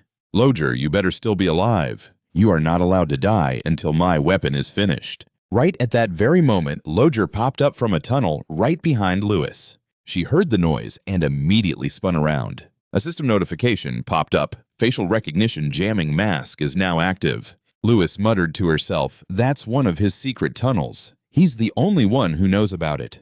Which means you. She called out suspiciously, Loger. Even though the facial jamming mask was still active, he replied, Princess. Louis cracked her knuckles. What the hell, you bastard? You actually came back. So you ran away because you didn't want to forge my weapon. Is that it? Loger, feeling totally wronged, he stammered. It's a misunderstanding. The murderous intent dripping from every single word made him tremble in fear. A misunderstanding. I don't think I misunderstood anything at all. How dare you insult your own princess? From this moment on, you are my slave. You will forge weapons for me for the rest of your miserable life. But before that, I'm going to punish you for running away. He squeezed his eyes shut and screamed, Spare me. Suddenly, a massive blast of magic erupted from the hole, sending her flying backwards. Louis stepped back and demanded, Who are you?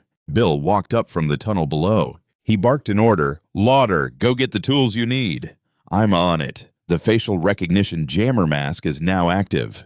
She interrogated him. Who the heck are you? Why are you helping that despicable dwarf? Bill replied, I'm the master of the poor blacksmith you've been exploiting. Louis lunged forward to attack. Ridiculous. He's my slave, and he'll be my weapon forever. Who are you to dare snatch him from my hands? His eyes flashed with flames. Bill spun around and landed a solid kick on her. But Louis managed to grab hold of him. Bill hadn't expected her to be so agile. A heavy punch flew straight toward him. She sneered triumphantly. Now it's your turn. But the real show was just beginning as he leaped up and grabbed Louis by the head from behind. The two of them engaged in a fierce brawl. They were locked in an intense stalemate. Bill knew everything about his opponent. Louis was the second princess of the Dwarven Kingdom, and even though she wasn't a hero, she was incredibly strong. Before my regression, she was one of the strongest, way more powerful than she is right now. I could kill her before she has a chance to grow, but that would force me to use all my strength and mana, and I'm nowhere near as strong as I was before I regressed. I could get captured by her soldiers, and if I used my true power, she'd realize I'm the Demon King. What a massive headache. While they were beating each other up, Lauder was frantically dismantling the equipment. Figuring he had stalled long enough, he asked, Have you got everything? The old man reported, I'm taking it apart right now. Mana illusion skill concealing a massive mana trace. Creator Lauder Friedrich. Seeing how slow he was being, Bill threatened, Do you want to die? Finish it in 1 minute. Lauder quickly sped up. I'll do it as fast as I can. Seeing herself completely ignored, Louis unleashed her energy to show off her dominance. Who gave you permission to do that? Bill warned him, If I get cornered, I'm leaving you behind. Lauder was on the verge of tears. Got it. I'll pack it up real quick. He was worried about how long he could hold out without his real strength and mana. The two of them continued their showdown, their clashing energies exploding. Louis screamed, I don't know what hole you crawled out of, but you're not leaving here alive. Lauder, I'm gonna break your legs so you can never run away again. He scoffed. You sound just like the Demon King. Give it up, second Dwarven Princess. I'm taking the blacksmith and all this gear with me. The pile of components finally came loose. Lauder finally finished the task. I'm done taking it apart. Louis was furious. Lauder, you bastard. Did you come back just to get that? Do you think I'm that easy to push around? GM. Bill quickly sensed an opening. He spun around and kicked her hard. Louie's entire body plummeted down. Bill shouted, "Lauder, spatial bag, get out of the way!" She sprang right back up. That attack is useless against me. But there was nothing left in front of her because they had already used the spatial bag to escape. The guards outside rushed in after it was all over. "Princess, what happened?" Louis took her anger out on them. "Were you slowpokes waiting for me to die before showing up?" Lauder ran away, chase him through the tunnel. Did he really block the tunnel? Does he really hate making weapons for me? That much. "I'm in town's dental way." Interesting. Very interesting, Lauder. "Fine, I'll go find you myself, even if I have to turn this entire continent upside down. I'll definitely make you regret what you did today." The machinery was finally installed in its proper place. Bill's tower became even more heavily fortified with a defense machine stationed right in the main hall. Gordon looked utterly confused. "Lord Demon King, what the hell is going on here? I'm still right in the middle of cleaning." Ernan marveled beside him. "Wow, it's huge," Byler revealed. "That is an essential magic artifact to stop the heroes." Roger finished the setup. "The mana illusion installation is complete," Byler ordered. "That was fast. Activate it." The old man obeyed. "Right away, Lord Demon King." Before it activated, Byler threw in a warning.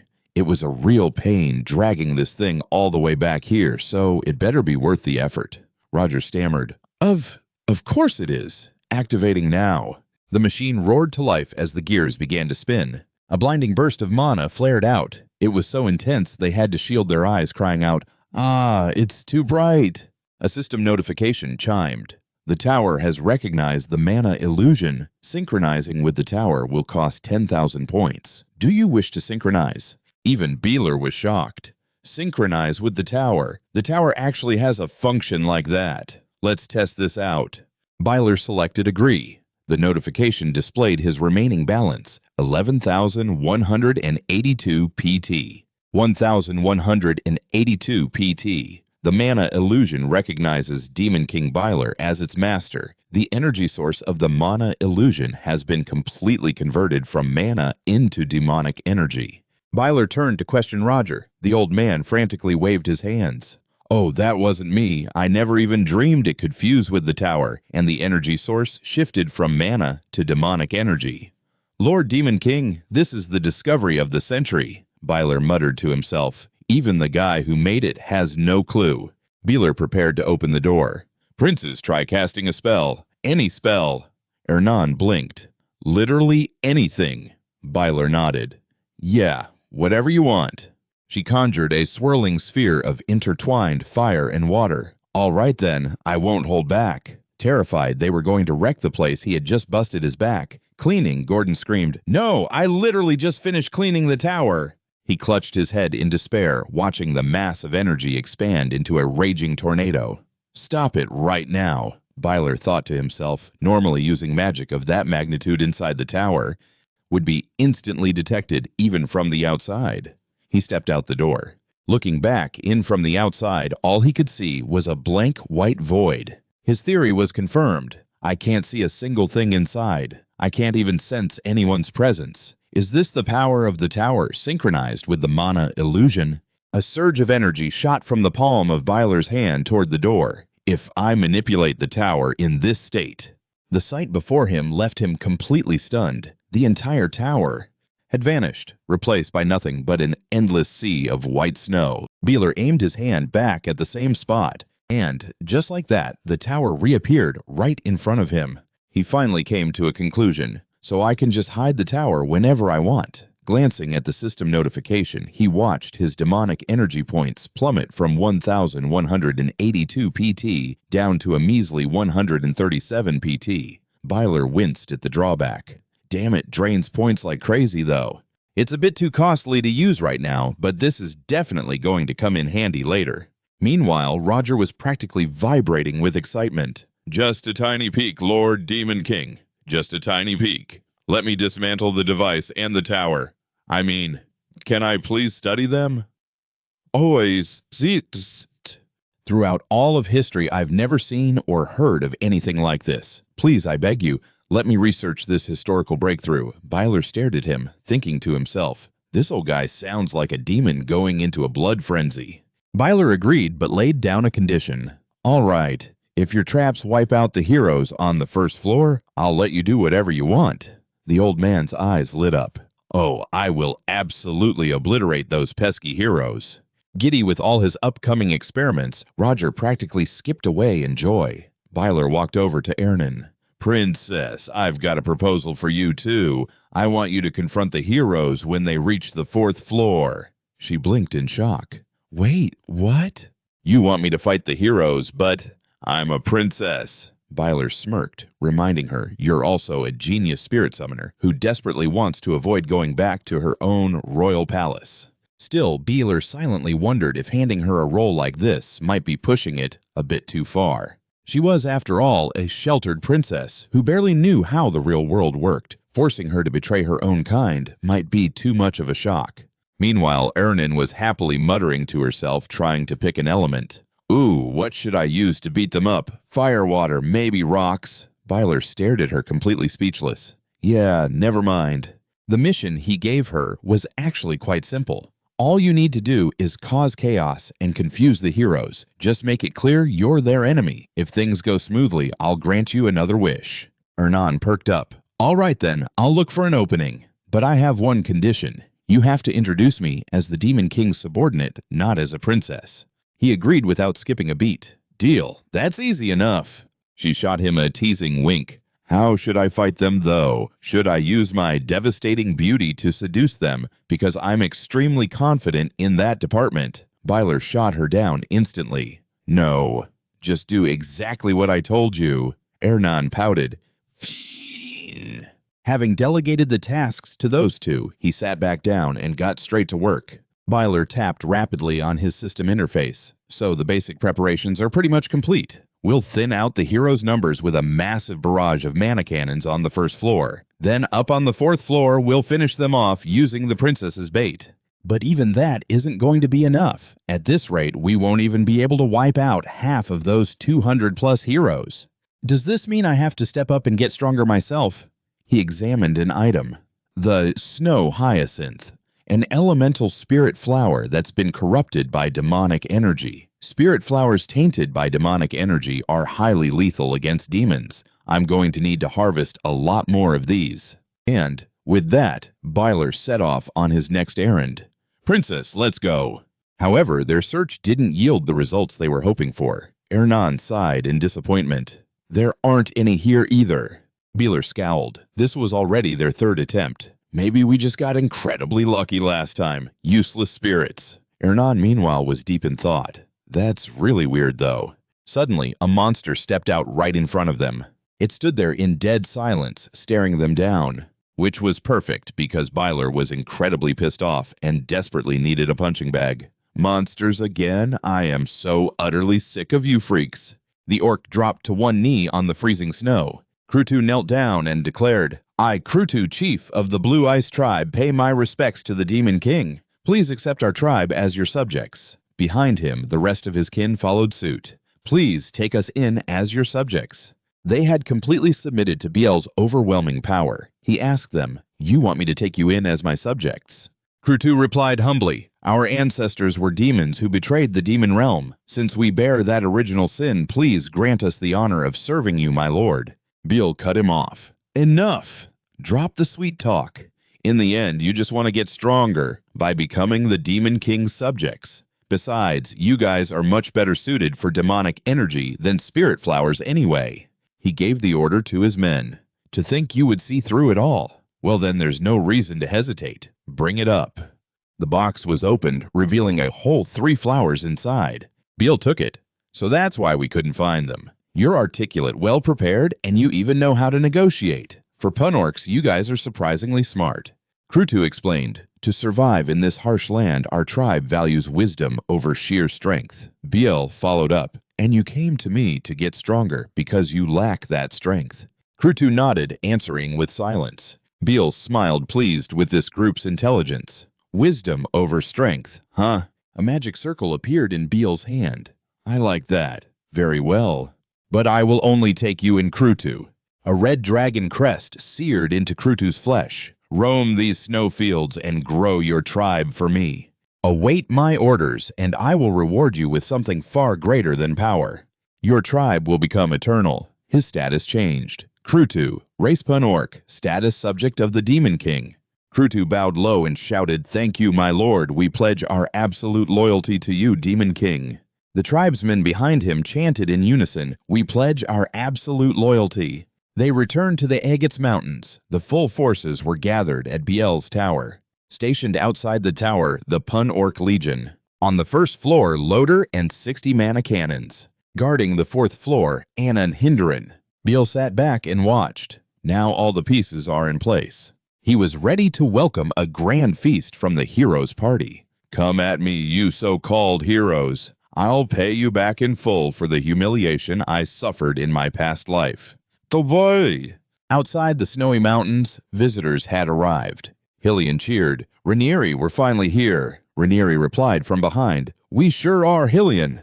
The Agats Mountains were right in front of them, and the heroes' party had arrived. Night fell at the heroes' staging ground in Hilton. Inside, a grand banquet was being held to honor the heroes. Hillian turned and said, "Thank you for this wonderful feast, Lord of the Fortress." Edmund answered humbly, "You flatter me, hero. It's an honor to have my name written alongside yours in the history books." Hillian replied politely, "Thank you for saying that." Edmund nudged him. "You should give a speech, Hillian." Hillian was caught off guard. But I..." The Lord interrupted. "Come on, everyone's waiting. It'll really boost their morale, too." Hillian gave in. "Well, if you insist." Edmund happily called out to the crowd, "Everyone Hillian would like to say a few words." The heroes all turned toward him in anticipation. Hillian cleared his throat, getting ready for his speech. He stood up. "My fellow heroes, nobles, knights, mages, mercenaries, merchants, and everyone else, this long-awaited hero's journey has finally reached its final stage.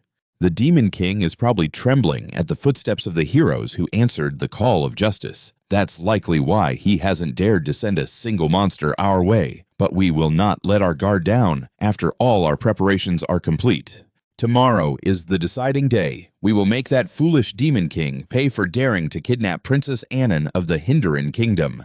Who are we? Who is the true master of this world? Let's show them once and for all."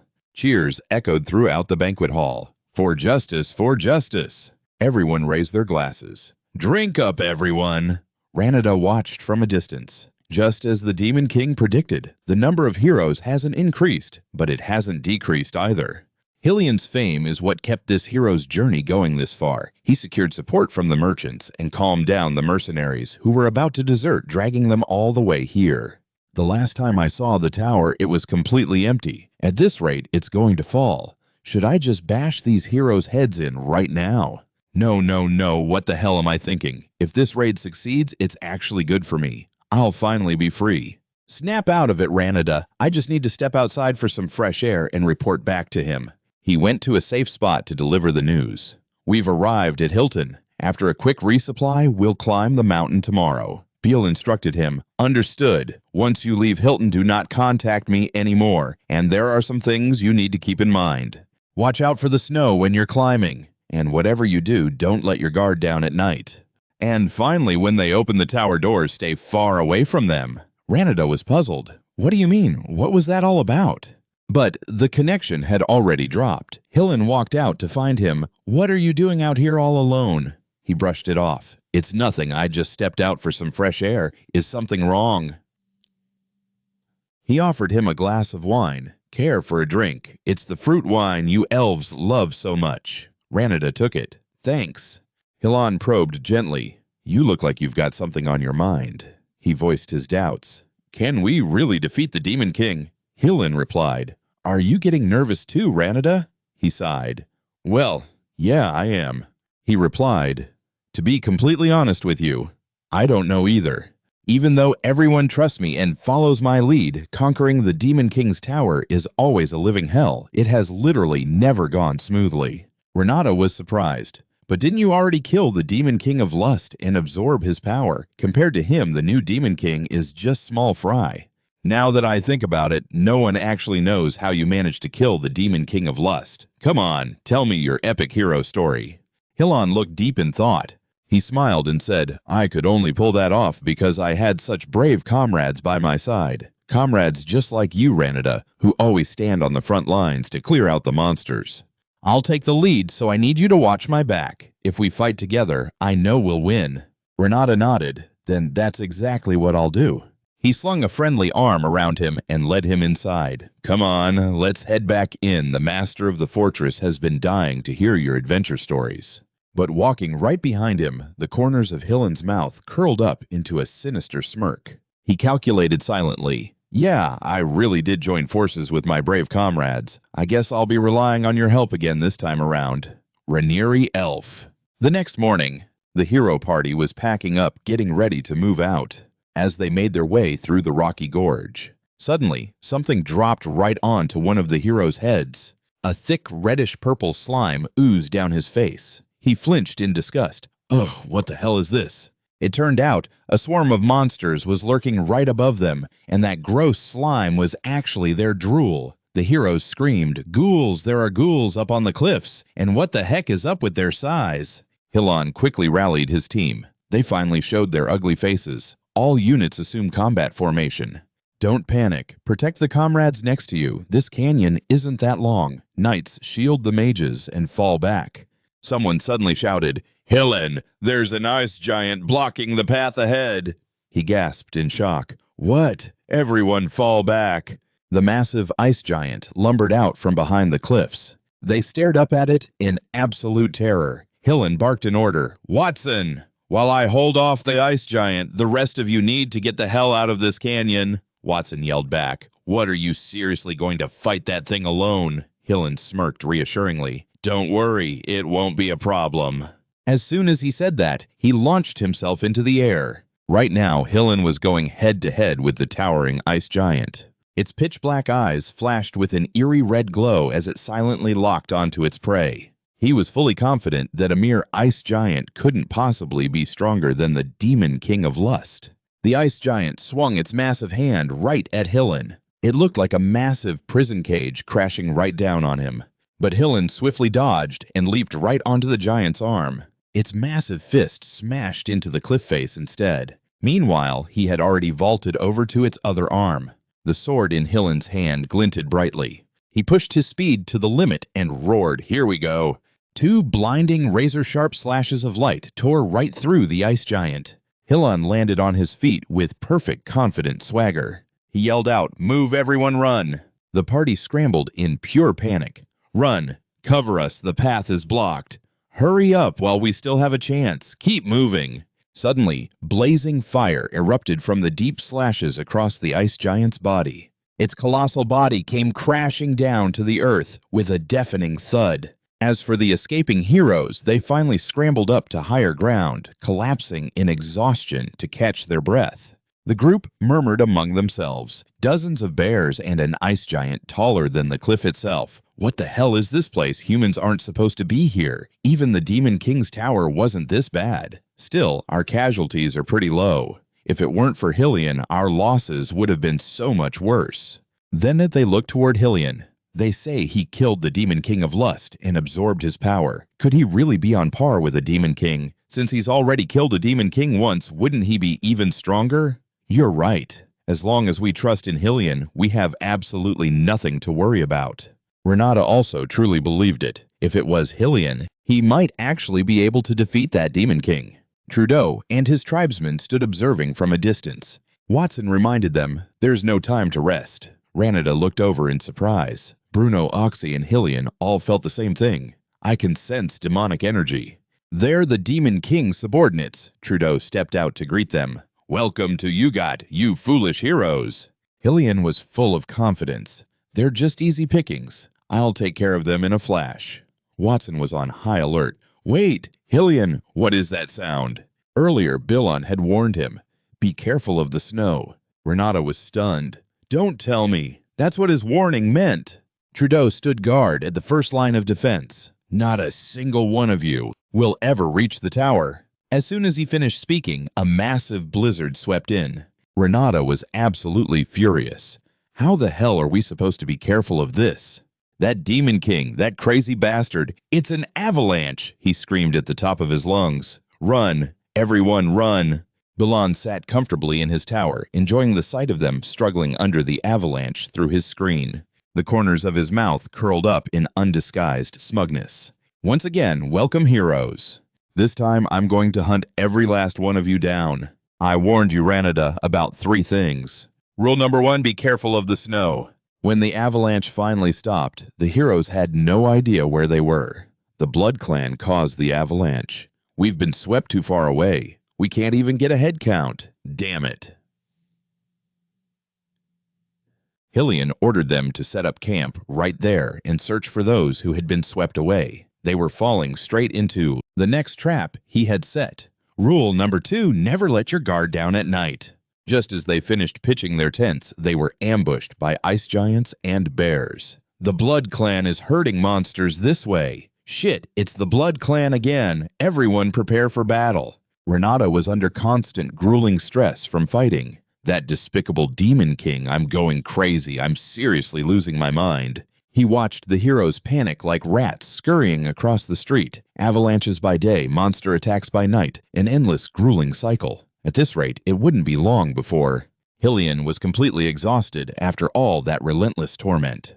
3 days later, as they advanced into the Yugat mountain range, their forces dropped from 511 down to 256 men. The hero's party had finally reached the peak. He stared blankly and gasped, "Why, but why isn't the Demon King's castle here?" There was nothing but endless white snow all around them. Hillian was on the verge of madness. Logically speaking, the castle should be somewhere easy for the heroes to find. So why the hell isn't it here? Bilan smirked. Their formation has completely collapsed. Watson, no longer having the strength to endure any more exhaustion and danger, made his decision. Sir Hillian, we are giving up. Hillian demanded, "What on earth are you saying, Sir Watson?" His words also reflected the decision of the heroes standing behind him. This hero's expedition has failed. We're very sorry, but we value our own lives more. He gritted his teeth in fury as this journey was about to leave him empty-handed. 6 days later, as they delved deeper into the Yugat mountain range, they finally found the Demon King's castle. Damn it, it's hiding down in a basin. The remaining number of men dropped from 256 down to 52. The doors to the first floor opened up. They even assumed, well, the first floor is just full of small fry anyway. Let's charge in and wipe them out. But inside waiting for them was the third gift Bilan had prepared. Rule number 3, when opening a door, absolutely do not stand near it. Inside the fortress, the artillery was already powering up. The mana cannon barrels flashed brilliantly as they locked onto them all at once. Hillian felt death breathing down his neck. What the? As the mana blasted forth, Bilan confidently declared, "With the dwarves' mana cannons, I'll blow you all away in a single shot." Their numbers went from 52 down to 1. He smirked. "You took a hit like that, and you're still standing." The sole survivor was Hillian Carrick. He was in utter shock. What the hell is this? Hillian's mind completely snapped as he screamed at the top of his lungs. What kind of insane bullshit is going on? The Demon King doesn't follow any rules at all. Renata peeked in from the doorway and immediately called out to Hillian. He was surprised. "Sir Renata, you're still safe." He replied, "Yeah, I managed to dodge it just in time." Hylan led the way. "Talk about good luck. Let's hurry to the next floor." The other guy wondered, is it really just the 2 of us? He remained fully confident. "I am the hero who killed the Demon Lord of Lust and absorbed his power. A newly reincarnated Demon Lord is absolutely no match for me. It is even better with Sir Ranada by my side. That is more than enough." Ranada replied, "Yes, let's go, Sir Hylan." They reached the 2nd floor, but the 2nd floor of the Demon Lord's tower was completely empty. The 3rd floor was the exact same. The 3rd floor of the Demon Lord's tower was completely empty. Hylan gritted his teeth in anger. Instead of crawling with monsters like usual, there is absolutely nothing. This damn castle is so weird. Honestly, I wouldn't even be surprised if something popped out right now. Meanwhile, Ranada's face darkened. Having anticipated this, after seeing the 2nd and 3rd floors empty, they arrived at the 4th floor of the Demon Lord's tower. Looking at the peaceful scenery in front of them, Hylan was shocked. What the heck is this now? The second and third floors had absolutely nothing, yet the fourth floor has a whole forest. Ranada thought to himself, he has a point. Hyland began to grow suspicious. Are we even sure we are inside the Demon Lord's tower? Ranada chimed in. It really doesn't make any sense. The master of the fourth floor, Ernan, stepped out to greet them. Not bad managing to drag your bodies all the way up here. Hyland stared blankly at the newcomer. She introduced herself. I am one of the 4 heavenly kings guarding the Demon Lord. This manipulator of dark souls will be your opponent. Her appearance changed so drastically that it left Ranada completely frozen. Good heavens, is that? Hyland figured it out. Princess Ernan. Why does the princess look like that? Meanwhile, Ranada had a really bad feeling about this. We had better step back and observe for now. Ernan corrected them. I am no princess. I am the manipulator of dark souls. She raised a chaotic mass of energy, combining all the elements. Taste the power of darkness.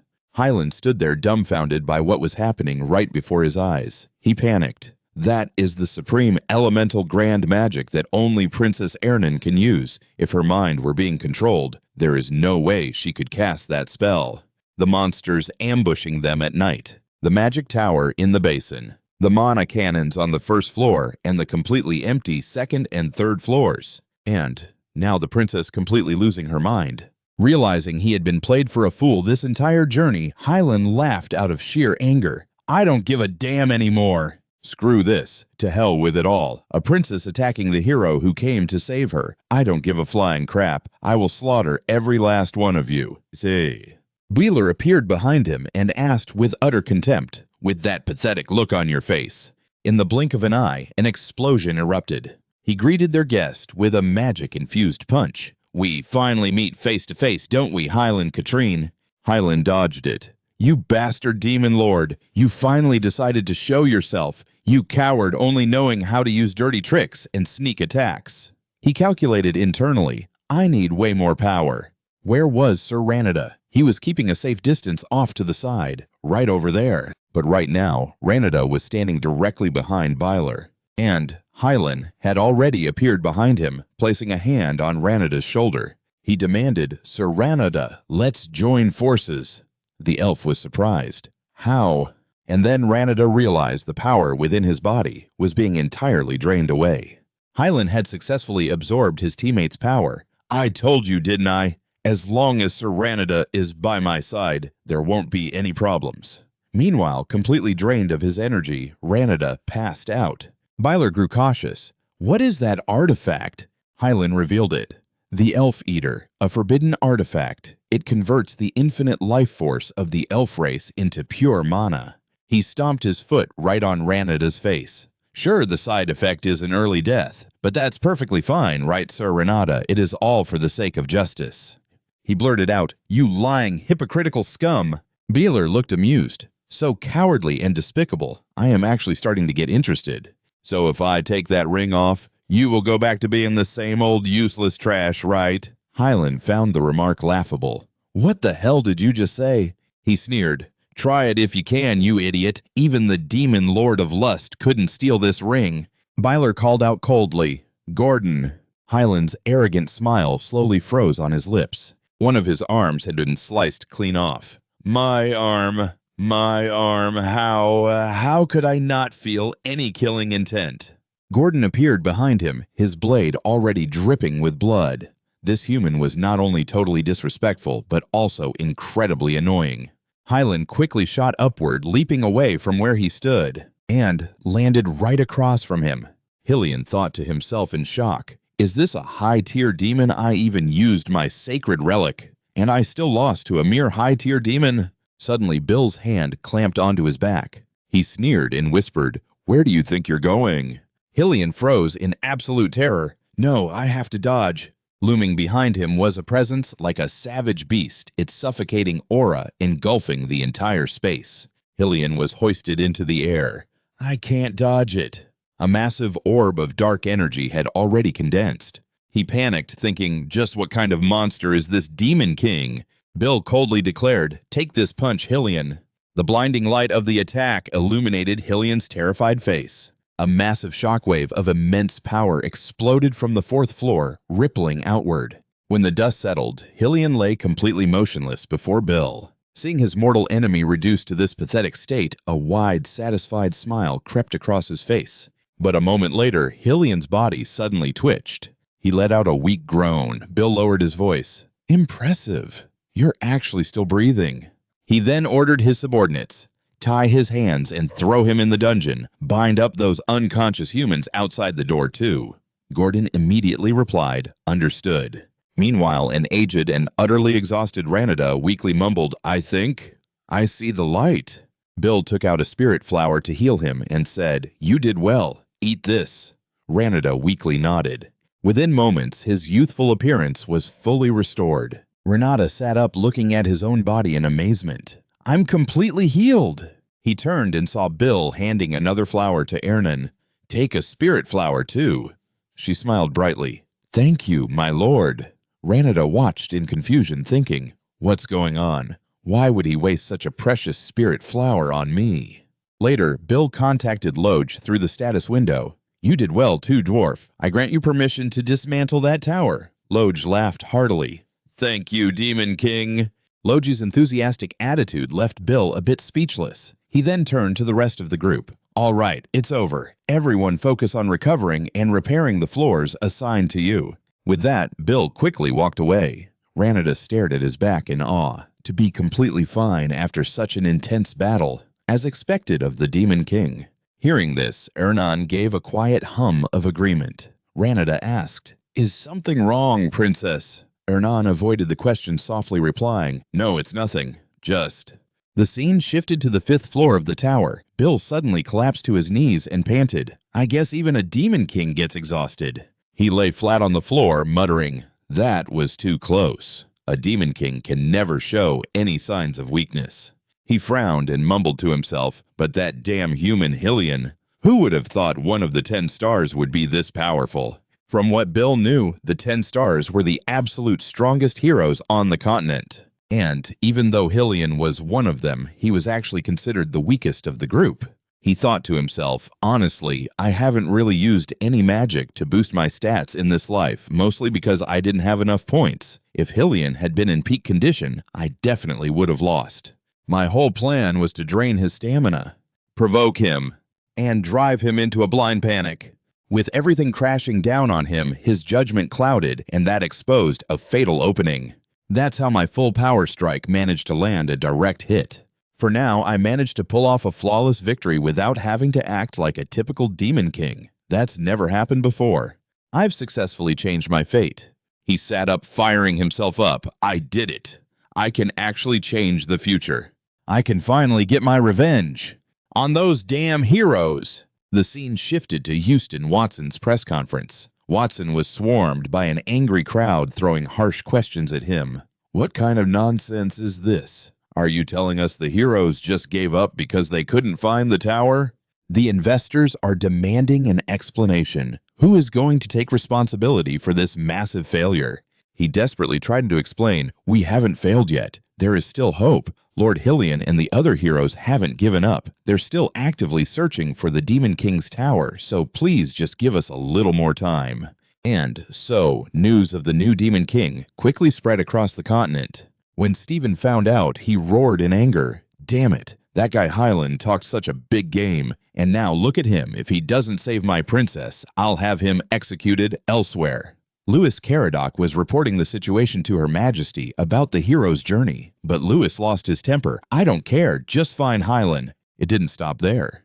The story got twisted and blown out of proportion, getting everyone talking. Rumor had it that Sir Hyland would never return, and some even said he was dead. The whole world was plunged into sorrow. On the flip side, thanks to all this, Bion's magic points were stacking up incredibly fast. Cutting to the Hero Guild headquarters, the higher-ups were interrogating him. "Hero Watson, are you absolutely sure there is no lie in your words?" Watson replied seriously, "Yes, I swear on my honor, I am only telling the truth." Hearing this, their voices grew heavy. This is a serious problem then. However, since we don't know the new Demon King's identity, yet we need to be careful. On top of that, Noi chimed in, "Hyland is one of the 10 stars. He wouldn't go down that easily, so we will wait for news from him for another 10 days. If there's still nothing after 10 days, all the heroes on the continent, a total of 4,728 men, will launch an all-out attack and wipe out the new Demon King. Back at Bilon's tower in the dungeon, he went to see Hyland to catch up. You are awake. Your recovery speed is quite impressive. Hyland cut straight to the chase. Demon King, if you're keeping me alive, you definitely want something from me. Stop beating around the bush and spit it out. Bilon liked this attitude, so he said, Good, I like how straightforward you are. Become my subordinate.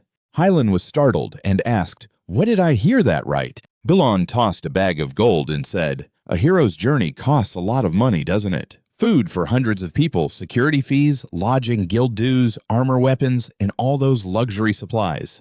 Usually, these expenses are covered by investments from merchants and nobles. If the Demon King is defeated, the hero's life turns a new page. But if you fail, you will be drowning in debt. That is the price of being a sponsored hero. This time, all that money was poured into a single person, the captain of the hero squad, Hyland, which means you.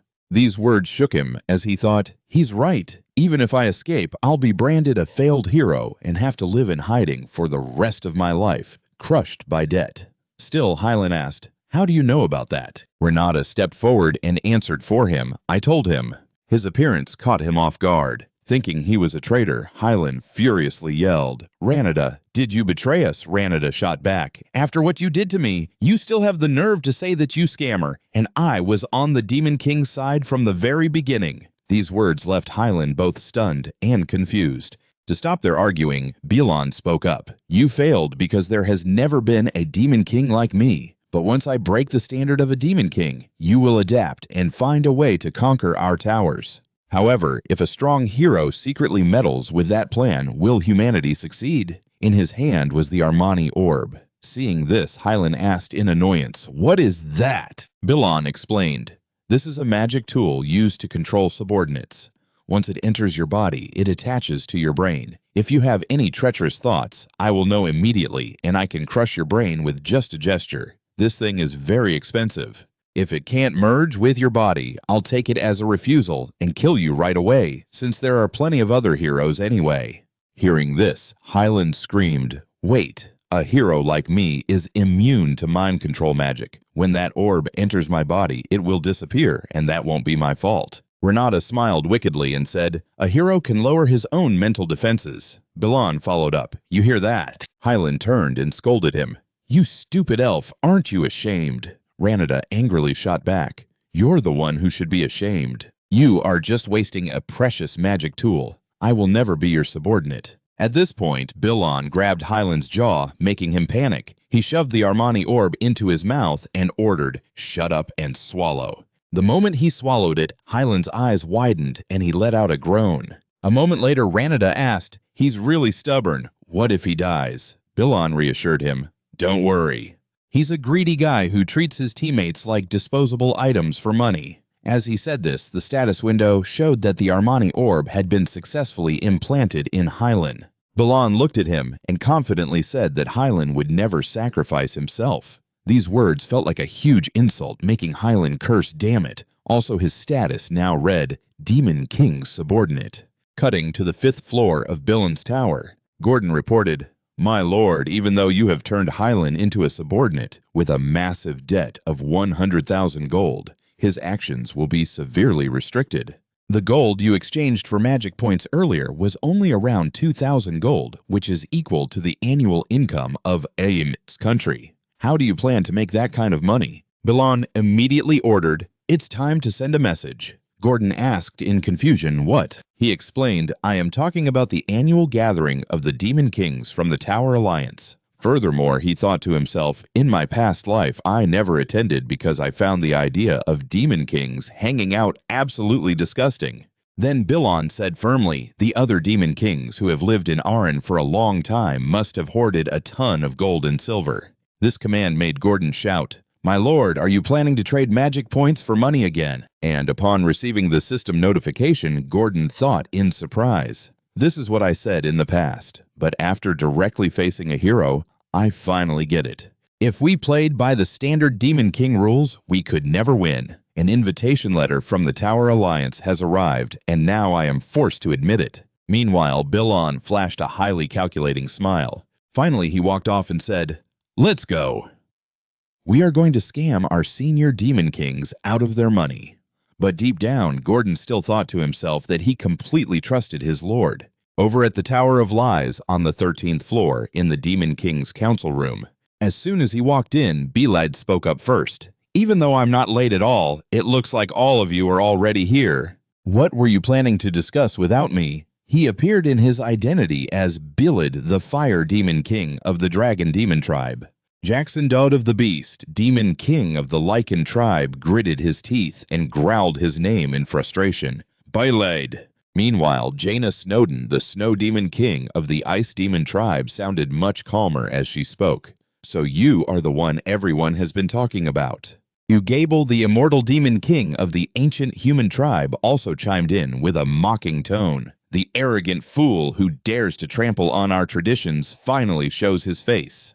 Finally, Jason, the Demon King of Lies, whose race was entirely unknown, burst into loud laughter. "Welcome, Belid." "Not backing down at all." Belid arrogantly shot back. "You fools actually formed an alliance. Aren't you ashamed to call yourselves Demon Kings?" At the same time, he somewhat understood Jaina's decision in his heart. Of course I know it's the most logical choice in her situation. But right as that thought crossed his mind, Uga suddenly exploded in anger. "You idiot! What right do you have to butt into our business? What does a newcomer like you know about Jaina?" Belad didn't reply right away, silently calculating. Just one simple provocation was enough to expose his thoughts. This guy clearly wants to kill me. Thinking that, he stepped closer to him and threw out a taunt. "You're calling me an idiot. I'm in a higher class than you here." Uga coldly replied, "If you want to die, I'll gladly grant your wish." Belad stayed perfectly calm without a hint of fear. "Come at me if you want." Seeing the atmosphere grow thick with tension, Jason hurriedly threw both hands in the air. Then he clapped continuously to grab their attention. Next, Jason raised his voice to intervene. "Uga Belad, this meeting is to discuss cooperation. Let's not waste our precious time." Belad glanced at him and thought to himself, he just made the killing intent of 2 Demon Kings vanish in an instant. That wasn't magic. How did he do it? Is that his power? Or is it the authority of this very tower? Thinking of this, he decided to take a step back, looking away as he said, "Fine." Jackson looked satisfied and quickly replied, "Thanks for cooperating." Meanwhile, Bilad's mind was still constantly analyzing. If that's the tower's power, wouldn't it be like a mana illusion? I can't jump to conclusions without clues. I need to stay on high alert. He stepped up again to represent everyone and lead the meeting. "All right, let's begin. Feel free to share your thoughts." Hearing that Belad looked bored and said, "Turns out this meeting isn't even that important," Jackson immediately took the floor. "If no one else is going to speak, then let me start." This left him feeling a bit confused. The man directed the spearhead straight at Belad when bringing up his business. "Where is Helen right now, Belad?" He frowned, staying silent without answering. After a few minutes, Belad said hesitantly, "Helen has." The scene shifts elsewhere. Taking advantage of his absence, the Demon King of Lies subordinate Izu started interrogating Gordon. "How is Helen? Is he dead yet?" At the same time, the Beast Demon King's subordinate Victoria was also present. He was so anxious that he broke out in a sweat, stammering his reply. I don't know. He hasn't even entered the tower. He's just wandering around the Agath Mountains. Stop asking me." Right now, they were in the Tower of Lies, in the Retainer's reception hall. Pow didn't believe it and quickly fired back. "Don't talk nonsense. He should have seen your tower from miles away." Gordon tried to explain, "That has nothing to do with us." Isu kept pressing, "Wait, so the rumor is true. Is your Demon King really?" But he still didn't dare say another word. Looking at their threatening expressions, Gordon thought to himself, it's exactly like the Demon King said. He remembered Belad's past instructions. If the other retainers ask about Hilan, you absolutely must not reveal anything. Since we're going to use him as a spy, keeping it a secret is the most important thing. Back in the present, Gordon lowered his head, muttering in his mind, "Even so, it's so weird. Now I know the Demon King wasn't wrong." At this point, he reluctantly spoke up. "That's right, the Demon King I serve."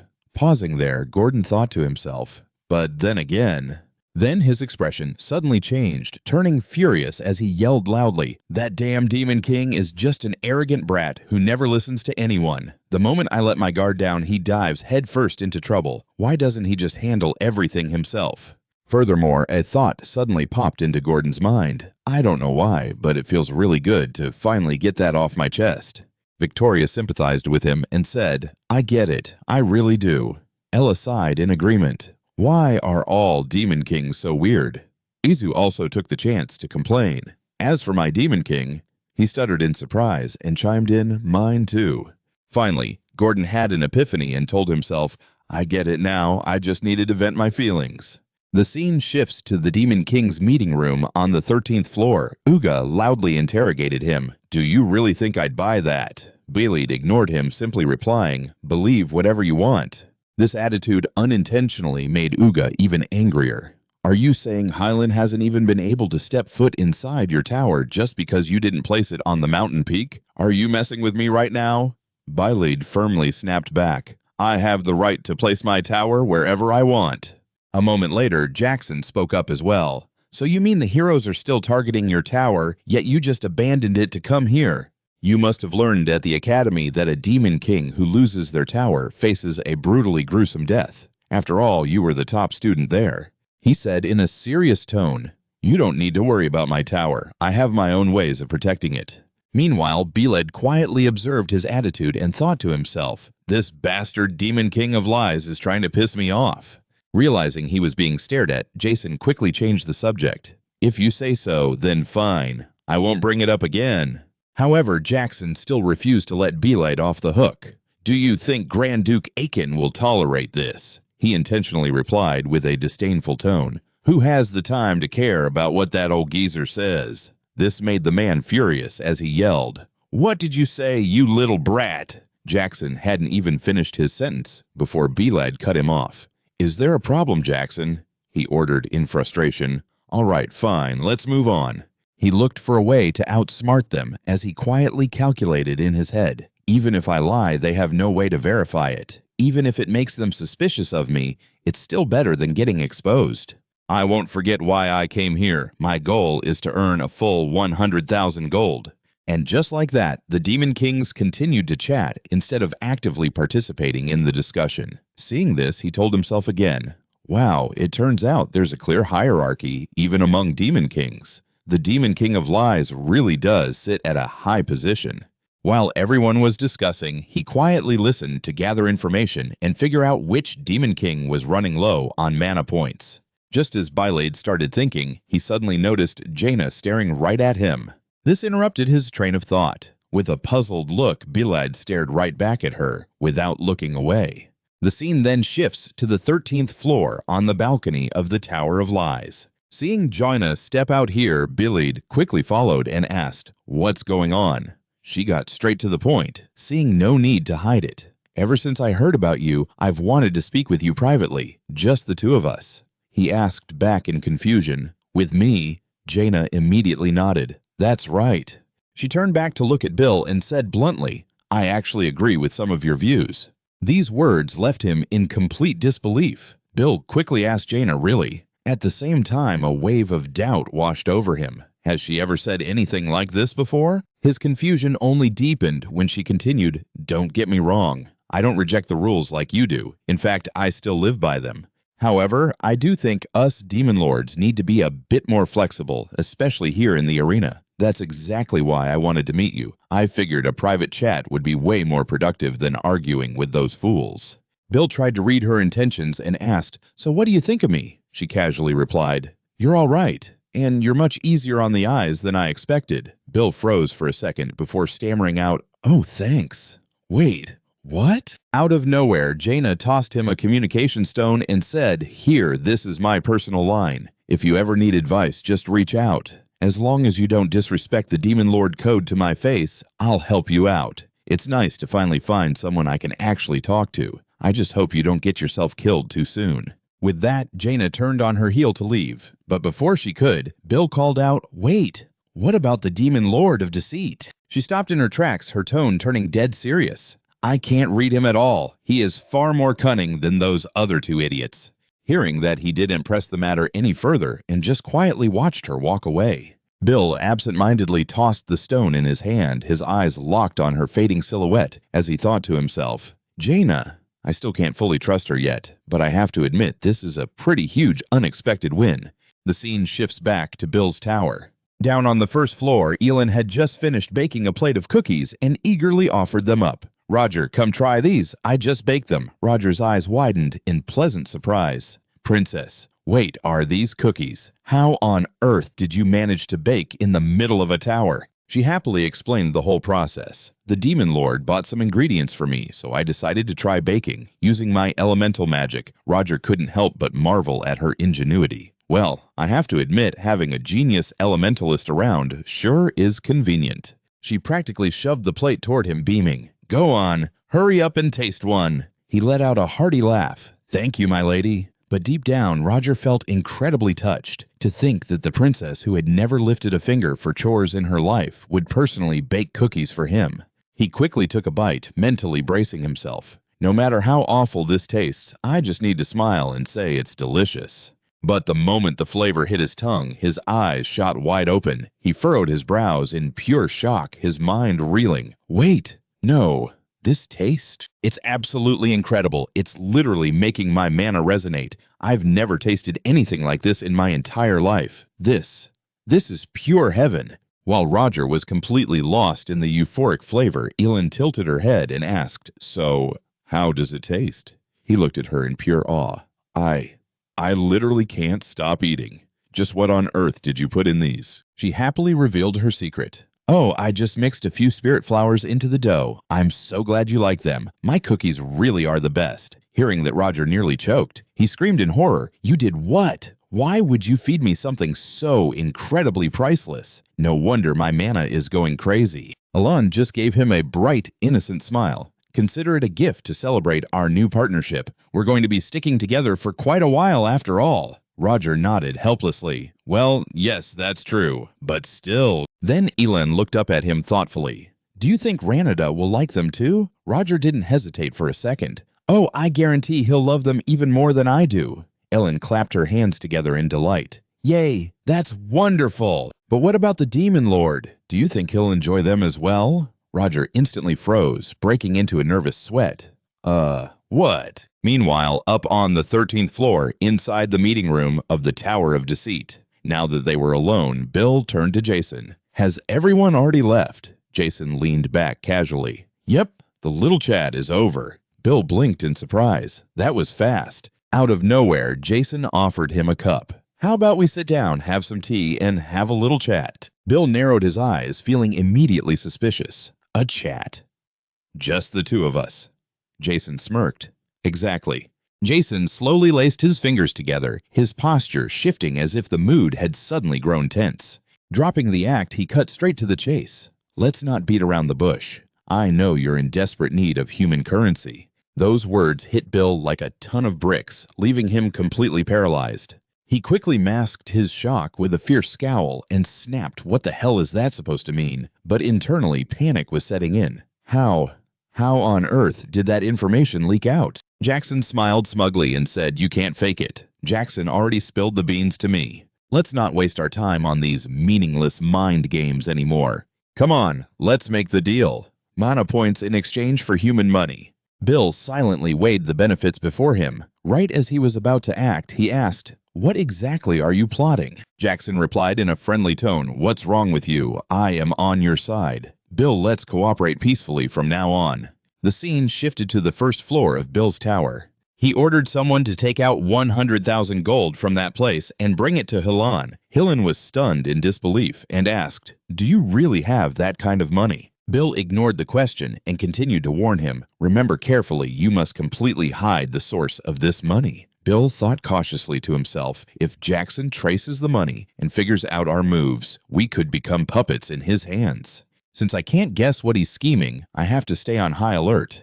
Thinking that Bill spoke up, I have turned the rest of them into dark knights and dark mages. The one in the middle is Ernan from the Golden Moon Merchant Guild. I found that out when we made the contract. Use them to make money. They will absolutely follow your orders. Ernan thought in total despair. To think we actually became subordinates of the Demon King. This is too humiliating. Please save us, Lord Hillen." Hearing that, Hilon lowered his head and slowly said, "Since I managed to keep my members alive, this is not a total failure, and I can even pay off all my debts. Does that mean I can continue my work as a hero? Given the current situation, this isn't too bad for me. A pleasure working with you, business partner." Ernan and the others cried out helplessly, "Lord Hylan." Bill's expression suddenly darkened. Partner. He manipulated Helan's nerves, causing them to bulge painfully. Helan grabbed his head and groaned in agony. Bill warned him, "Let me make this very clear. We are not business partners. You are the slave, and I am the master. The group inside, including Ernan, secretly gloated, serves you right." After that, Hillen collapsed, clutching his head in pain. He lifted his head and asked master and slave, "I didn't expect you to be into that kind of thing." Bill turned his back and replied, "I don't need your absolute loyalty. Now get lost." Suddenly, from behind, Ernan called out to Helan, "Could you please deliver this letter to my younger sister, Elena?" Helan held the letter in his hand and asked, "Elena, you mean the 13th princess of the Heidelin kingdom? It's not too hard, but why are you siding with the Demon King? You also played a part in making me end up like this." Ernan replied, "I apologize, but I have no intention of returning to the kingdom right now. I believe a hero with your status would know about the royal family's secret." Hillen closed his eyes and began to think. "I have heard rumors about the secret of the Heidelin kingdom, but I never expected them to be true. If that's the case, I can somewhat understand her actions now." Once he finished thinking, he agreed to Ernan's request. "I understand." The scene shifted to the outside of Bill's tower. Inside, Gordon wondered aloud, "It's not that I doubt you, my lord, but will that hero really obey us?" Bill then shared his thoughts about him. "Helan isn't your average hero who only chases after money, even if he looks like one. I don't see the usual vulgarity of a greedy person in him. That being said, he isn't exactly a noble person either. It is highly likely that what Helan is truly after isn't honor, but rather fame and the desire to stand out. That's why he always takes the lead in doing so many things. If we control him using Ernan's orb, he will become the best spy we have ever had." Hearing this, Gordon secretly admired him. "Even though my lord understands humans this well, I still can't let my guard down." Bill smugly added, "If a hero were to destroy human society from the inside as a subordinate of the Demon King, well, wouldn't that be quite a sight to see?" Gordon expressed his deep admiration for Bill. "It will certainly be very entertaining, my lord." Suddenly, a series of urgent knocks echoed from outside the door. Ernan opened the door, carrying a plate of fragrant cookies. "Would you like to try some, my lord?" Bill looked at the plate, and picked one up. "You've been coming in and out of this room way too freely lately. If these aren't good, I will lock you in the dungeon for 1 month." Ernan replied with total confidence, "Just taste them first before you judge." Hearing that, he took a bite of the cookie. A human sweet, perhaps. Bill's eyes immediately widened. This flavor. Ernan looked incredibly smug, as if victory was already hers. "That is exactly the expression I was looking for." Bill's hands tightly gripped the armrests of his chair. He was sweating and trembling slightly. Not bad for an ordinary human. Ernan looked at Bill in confusion and guessed inwardly, did he hold back his reaction? Still sweating, Bill asked, "Did you put spirit flowers in these cookies?" She replied, "A dangerous flavor. Yes, I knew you would recognize it." Bill asked further, "So you want to return the reward I bestowed upon you? It seems you have a certain wish in mind." Ernan happily spoke up, "Yes, actually." Bill just couldn't understand this cheerful attitude of hers. The scene shifted. Highland's hero party safely descended the mountain under Koto's protection. After arriving at Houston Park, they immediately set off for the Heidelin Kingdom using teleportation magic. As for Ranieri, he went to restore order at the Red Eagle Mercenary Guild headquarters. Renata spoke with murderous intent. "You guys ran away at the first blizzard and abandoned your leader. I was wondering where you went." Aladric, sporting a black eye, hurriedly explained, "No, it's not like that. Just listen to us. We had advanced to Mount Agate, a place where even a hero could lose their life. How could mid-tier mercenaries like us survive that? If we wanted to live, we had no other choice." Even after hearing that, Ranada's anger didn't subside. "So you just decided to abandon your leader?" Suddenly a voice called out, "Sir Ranada!" He turned his head to look. She spoke up. "I finally found you. My name is Kaid. I'm a hero, but due to circumstances, I couldn't join the previous expedition. However, I came here to seize this opportunity even though it's late. Please allow me to join the hero's journey." Renata was surprised. "A hero?" Aladric raised his beer mug to celebrate. "While you were gone, she was the one paying for our drinks. Want a glass, boss?" Hearing Aladric say that, Ranada got furious again and beat him to a pulp. "Shut your mouth, you idiot!" After settling that, he turned back to Kaid. "While I appreciate what you did, the hero's journey is already over." She gasped in shock. "What?" Ranada continued. "The healer and the others have already left Hoston Park." Cade couldn't believe it. "No way." "Then if you don't mind my rudeness, please tell me about your failure." Ranada replied, "I can tell you that much." In his heart, he secretly decided he would only share what the Demon King allowed. The scene shifted. Ranada told Cade everything that didn't cross the line set by Demon King Biller. "And that's how it went." Cade listened intently. After he finished, she spoke up. "That's impossible. The Demon King's tower isn't at the top of the mountain. If that's the case, I have no reason to stay here anymore. Thank you for giving me your precious time. Please accept this small token of my gratitude." Cade left 3 gold coins on the table and quietly walked away. Aladric finally stepped forward. "One look, and you can tell she's just a rookie hero who doesn't know how the world works. She'd be lucky not to get stabbed in the back by her own teammates." Ranada angrily warned him, "Get your hands off those coins." Meanwhile, outside, Kaid was in her armor, pulling her hood down as she left the area. At this time, Ranieri was still silently watching Kade's figure from a distance. Renata just stood there watching her leave without saying another word. The scene shifted. Outside in a deserted area of Hoston Park, Kaid was surrounded. "It's time for you to return, Your Highness. Your fiancé is waiting." Kaid replied, "I refuse. I want to live as a hero." As for Ranada, he was quietly tailing her, using an active face-jamming mask to hide his identity. He had followed them because he couldn't hear their footsteps despite them wearing full plate armor. It turned out that Hero was actually a princess. "I'll just let them handle their own kingdom's affairs." Suddenly, a sword was pressed against Ranada's neck, making him turn pale. "Who are you? Why are you following us and using such a suspicious spell?" Renata tried to stay calm, thinking to himself, "This is a magic tool I got from the Demon King. This is bad. If I get caught, my identity as the Demon King's subordinate will be exposed." Seeing that Ranada wasn't answering, the man continued interrogating him. "Are you a spy from another kingdom? If so, I can't let you live." Sweat poured down Ranada's face. He still didn't dare to speak, just standing completely still. "Demon King, I think I'm in trouble. What should I do?" Fortunately, Ranada was quick-witted enough to trigger an explosion in that area. He immediately shouted loudly to the people around, "Assassins, don't let him escape!" Hearing that, the soldiers instantly drew their swords and whipped around. "An assassin! Your Highness, please step back." He gritted his teeth and ran. "I'm the only elf in Hoston Park right now. If I use my elf powers, I'll be exposed immediately, but if I don't know if I can get away safely." Meanwhile, the guards hurriedly surrounded Cade to protect her. "Please, don't worry, Your Highness. We will handle this." She immediately protested, "No, I am a hero too."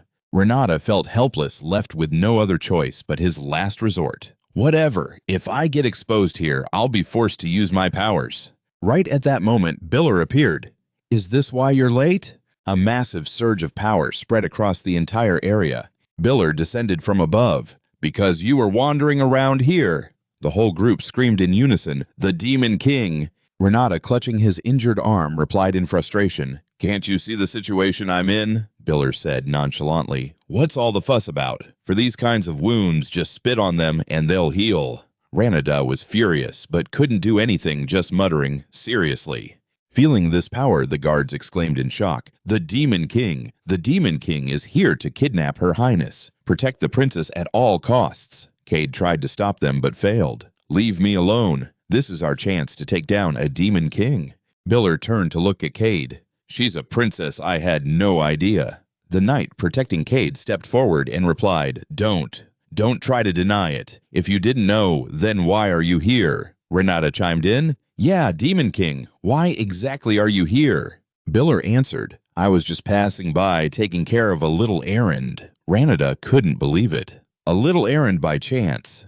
Couldn't you come up with a better excuse? The scene shifted. Biller was inside the tower with Gordon and Ann. All right, what do you need? She replied, I need Bausinian. Biller asked Bausinian that charm used to form contracts with spirits, and Ann confirmed yes.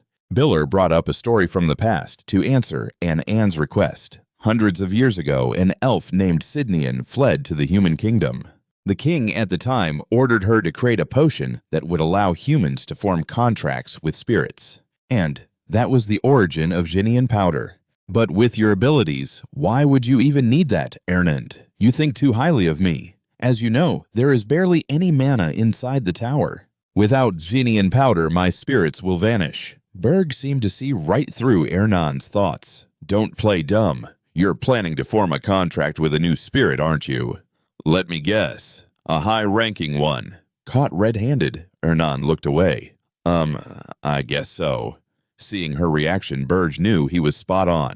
In her previous life, Ernan Hilderin had formed a contract with a high-ranking spirit at the age of 27. When the news broke, the entire continent was shaken. It just goes to show how incredibly rare it is for a human to bind a high-tier spirit. But now, she was about to achieve it 7 years early. While Berg was deep in thought, Hernan continued, I wanted to surprise you. How did you know Berg was secretly amazed by her progress? She had only been living in the tower for a month. Had leaving the palace really changed her this much? It seems a change of scenery was all she needed to truly unlock her potential. Well, as long as it boosts the tower's power, I don't really care. He then thanked Ernan for the pastries, which was also his way of agreeing to get the powder for her. Thanks for the food. I am heading out for a bit. Back in the present, Berg spoke up. I have my own reasons. Let's wrap this up quickly. Kate stared at that overwhelming power in pure shock. She had never seen such a terrifying force. The destructive aura radiating from Berg was absolutely massive. He watched in silence, but right after landing the attack, a look of surprise flashed across Berg's eyes. As expected, a hero is still a hero. Seeing Cade being the first to stand back up, the knights protecting her cried out, Your Highness. Cade bravely gripped her sword and charged forward. The aura of a hero carries the power to eradicate demons, which is exactly why heroes are the natural enemies of demon kings. I do not belong in that suffocating palace. I belong on the battlefield. Cade unleashed her ultimate sword technique, Crescent Moon Slash. Cade thought to herself, the Crescent Moon Slash is an art that releases aura in a single instant to take down the enemy. It is a highly difficult and noble technique passed down only to the greatest swordsmen of the royal family. Since a lowly princess like me has no value, I understand why I was being married off to a foreign king. It looks like my youth was about to be buried away. However, it absolutely cannot be that creep. It makes no sense. Why should I be forced to marry some old geezer? That is exactly why I begged the Imperial Sword Instructor to train me day and night without rest. I wanted to be recognized as a hero, not a princess. If I defeat the Demon King right here, I will finally be acknowledged as a true hero. Then I won't have to follow my father's orders anymore. I will get to choose my own husband. However, as the strike flew straight at Berg, he effortlessly blocked it with his bare hands. Your sword aura isn't half bad. Cade froze in utter disbelief. What? That was my finishing move. Bergie gave a chilling warning. If you really are a hero, you won't die from this right. Stepping onto the battlefield for the first time, she finally realized the terrifying truth. So, this is a demon king. Berg smirked in triumph. A princess and a hero. You are way more useful than I thought. Standing on the brink of death, Cade screamed in panic. No, wait. Please, wait. A knight shouted frantically. Your Highness, the princess is in danger. Before he could finish, a massive explosion echoed, shaking the entire area. What is going on? I sense mana. The demons are attacking demons appearing in Hotenwalk. Look, there are injured people over there. By now, others had rushed over to check the situation. Where is the enemy? All the knights are unconscious. Are you okay?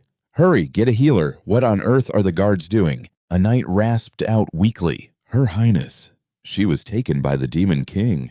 A man gasped in horror. What? The Demon King was just here. Hey, stay with me. Do not pass out, black flames. Was this the doing of the Demon King from Mount Urgist? The scene shifted to Berge's tower. Down in the dungeon, Cade lay on the ground, looking incredibly weak. Ernan walked over and observed her. "Hello there. Is your name Saniel Berg?" spoke up. "She is a princess, the 9th princess of the Empire. From now on, she will be staying with you on the 4th floor. She is injured, so tend to her wounds. If trained properly, she will become a very useful pawn." Ernan agreed. "All right, but why did you suddenly bring back a princess?" Burge replied. "I just ran into her on the road, so I grabbed her on a whim. To maintain my mana points, I need to kidnap princesses or princes on a regular basis, preferably the weak ones." Ernan asked in confusion. "What exactly are mana points?" Berg was about to explain it to her, but suddenly caught himself. Damn it! Why am I spilling top-secret information to a prisoner? Thinking that, Berg immediately turned around and walked away. "Never mind. I will go get the Xinian powder for you." Ernan didn't quite understand, but nodded. "Understood." Berg worried internally. "Crap. Have I gotten too comfortable around her just because we interact so much? Get a grip, man. The princess is nothing but a prisoner." Soon after the news that the 9th princess of the Zespine Empire had been kidnapped in Hotenwalk spread like wildfire across the entire continent. Meanwhile, at the Hero Guild's headquarters, "Hero Hillen, do you swear that everything you just said is the absolute truth?" Hillen replied grimly, "Yes, I am deeply ashamed to admit that I could not locate the Demon King's tower. I take full responsibility for this failure." The other man reassured him, "Do not beat yourself up over it. If you had to take the blame for every single setback on a hero's journey, no one would ever dare to step up." Hillen answered, "Thank you so much, sir." Then they added, "However, right, when the hero's expedition ended, the Demon King at Mount Agate kidnapped the Zeppin Empire's 9th princess. The Zeppin Empire is demanding we launch a new expedition, and I want to hear your opinion since you've actually been to Mount Agate." Hillen gave his perspective. "As much as I feel sorry for the 9th princess, even I couldn't find the tower. So instead of jumping right into another expedition, I think we should prioritize sending a small scout team to locate the tower first. After that, the attack will be simple. If the Demon King was truly confident in his strength, he wouldn't need to hide his tower at all." Hearing those words, the higher-ups agreed with his point. "That's right. It makes perfect sense. A truly strong Demon King wouldn't need to hide. I agree. Even though it goes against how a Demon King usually acts if he's just a useless coward, he's not a real threat to us." "I agree. I also think this Demon King must be incredibly weak." After that, a heavy silence fell over the entire palace. Another person spoke up with fierce intensity. "Then, based on Hyland's proposal, we will temporarily hold off on launching the hero's expedition until we can pinpoint the tower's exact location." Hyland bowed his head and accepted the order. With that settled, Helan turned and walked away, murmuring to himself, "Is this what you wanted, Demon King? I used my authority to shut down the expedition right from the start, buying you precious time. The rest is up to you." The scene shifted to Gordon reporting this back to Byler. That was the hero Helan's report. Byler nodded. "Understood. Keep a close eye on him." Gordon bowed respectfully. "Yes, my lord." Byler thought to himself, "I never expected the Hero Association to be gearing up for a full-scale assault. If Hyland hadn't stepped in, we would have been in serious danger. Turning him into a subordinate was definitely the right call. With Helan and Ganada operating outside the tower, I can use those two to buy even more time against the Hero's expedition. I'm also kidnapping more princesses to rack up my magic points. If I use Armani's orb, I can turn her into a genuine fighting force." The dwarf is busy repairing the tower and making the first floor much stronger. Meanwhile, Cruz is out there, expanding his own influence. Once Princess Annan forms a contract with a high-level spirit, no ordinary hero expedition will ever dare to attack us again. We'll become a tower with absolutely overwhelming power. Only then will I finally be able to look toward the outside world and begin my true journey of revenge against those damn heroes who killed me. But to make that happen, I need to get my hands on some Xinian powder. It's located in a city swarming with countless powerful heroes and mages, the city of magical technology. But getting my hands on it without being noticed is going to be incredibly difficult. Over in the Egan Kingdom lies the magical engineering city of Amory. There sat a shabby little shop in the outskirts of the world's largest magical market, Jordan's Wondrous World. Jester was reading the newspaper and muttered to himself, Zeppin's ninth princess was kidnapped right after the expedition ended. What the hell is the Hero Association even doing? And now there's a wanted poster for a hero named Roger. Is the world coming to an end or something? Just then the heavy front door of the shop was suddenly pushed open. The person who walked in was Byler. Seeing him, Jester immediately flashed a bright smile. Welcome. Are you looking for something special today? Byler had barely stepped inside when he spotted a familiar powder, Sinian powder. Jester quickly nodded. Of course. Byler glanced around the room and silently scoffed. What a complete dump. He thought to himself, the Egan Kingdom is the absolute holy land of magical engineering. It's where all the heroes' mages and alchemists from across the continent gather. In other words, the famous shops are packed with high-level heroes and mages. Even if I hide my magic, it's still way too dangerous. That's exactly why I intentionally chose a run-down, empty little shop like this one. A moment later, Jester brought out a small jar and started his sales pitch. Oh, you are incredibly lucky. My friend, truly blessed. Now that you're here, you won't ever need to visit another shop. You're in luck because today, this beauty is on a special discount for just 1 gold coin. It's an absolute steal. But Byler wasn't buying it and snapped. Shut up. And why the hell is it so expensive? Besides the Sinian powder I know is blue. Why is this stuff purple? He snatched the jar right out of his hand. Jester quickly added, well, you see, this is a newly developed Sinian powder. The Mage Tower created this top-secret formula, and it hasn't even hit the market yet. It's an ultra-rare item, my friend, super rare. If you don't buy it right now, you'll completely miss your chance. Everyone is hunting for Sinian powder these days, meanwhile hoping to squeeze some cash out of him. Jester thought to himself, now that I look closer, this guy really looks like a noble. He must have a reason for coming to a place like this. I'm going to milk him dry. At the same time, Byler saw right through his little scheme and thought in annoyance, he knows I can't just go to another shop, so he's trying to scam me. Should I just kill him right now? Right at that moment, the front door swung open again. Just like before, Jester cheerfully called out, Welcome! The person walking in was Louise, and she looked thoroughly annoyed. Did we really have to check this dump first? Byler instantly recognized her and thought to himself, it's her. Her subordinate turned to her and explained, if Roger has half a brain, he'll avoid the crowded places. Hearing that, Louise cursed loudly. That bastard Roger. It's because of him that I have to drag myself into this filthy rat hole. The old man quickly stepped up and said to Jester, we are looking for someone. Byler watched Louise and muttered in his mind, that rude attitude, that gruff voice, and those twin tails. It's definitely Louise. Since I used a magical artifact during our fight, she probably doesn't recognize me right now.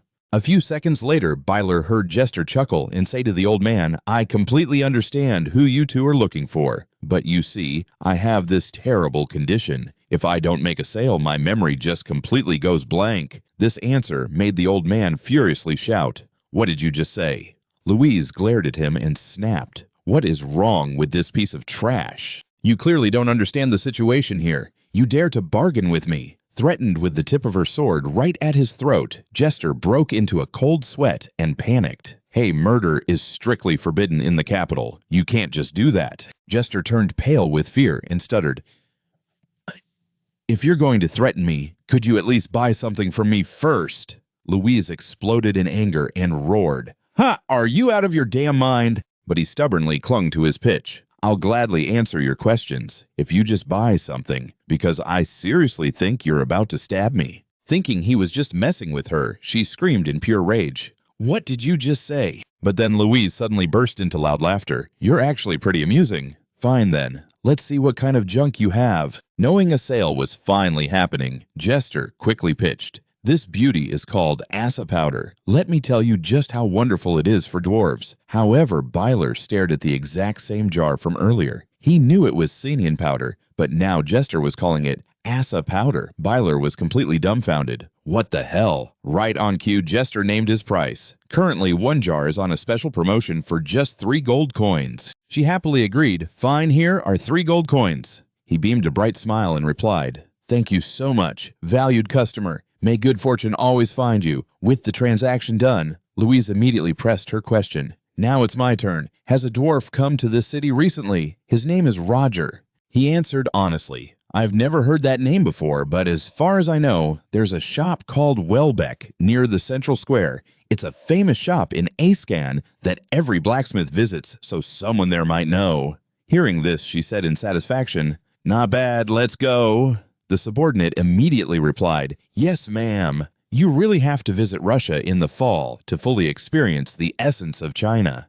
Passing by, Beale Lewis suddenly said to him, Sorry about that. With that, the old man and the girl quickly left Jordan's shop. Once they were alone, he walked up and confronted him. Not bad at all, making 3 gold coins from selling trash. You've got some nerve. He immediately justified his actions with a cheeky laugh. Well, you didn't say anything. She looked like a noble lady, so I figured she'd easily cough up 3 gold coins. Besides, it's not like she was actually going to stab me. You seem interested in business too. I can teach you my secret for 10 gold coins. Seeing Jefferson's smug face, Beale felt annoyed and cursed inwardly. What an absolute scammer. But his scamming skills are definitely top tier. I kind of like him. So he made an offer, go to the Golden Sun Merchant Guild. Hearing this, Jefferson gave him a confused look. Not stopping there, Beale casually dropped the password. If you tell them the mountain sent you, they'll take you in. Then, as he was putting away some potion bottles, he said, You have connections with the Golden Sun Merchant Guild. They're about to go bankrupt. Why would a guy with a bright future like me go there? At this point, Beale decided to reveal the identity of their recent guest to Jefferson. You're asking why you should go, because the person you just scammed was Louis Wolfe. The moment those words left his mouth, he was so terrified that he dropped a potion bottle on the floor. The shattering sound perfectly reflected his current state of mind. Trembling all over, Jefferson stammered, That guest just now was the mad dog of the Wolfe family, Louis Wolfe. What do you want? His intention hadn't changed from the start, so he calmly said, Like I told you, join the Golden Sun Merchant Guild. The monthly salary is 1 gold coin. If you refuse, I'll bring Louis right back here. Jefferson clasped his hands together and begged Beale, Oh, please don't. Did you honestly think I'd say that? A moment later, he suddenly started screaming like a maniac. Are you trying to trick me? Enough, get out. Go ahead and try bringing her back here. Even if she's a mad dog, a princess wouldn't come all the way out here herself. Having lost all interest in talking to Jefferson, he turned to leave with a simple, Fine by me. Just as Beale stepped out the door, Louis unexpectedly showed up. The second he saw her, he froze solid like a statue. A few minutes later, Jefferson's screams echoed everywhere. After receiving a brutal lesson from Louis, he finally handed over the goods to Beale. As he left, Jefferson hurriedly said, Thank you, dear customer. Please come again. Holding the potion bottle, Beale thought to himself, even a shop in the outskirts sells decent Bosnian potions like this. That damn scammer.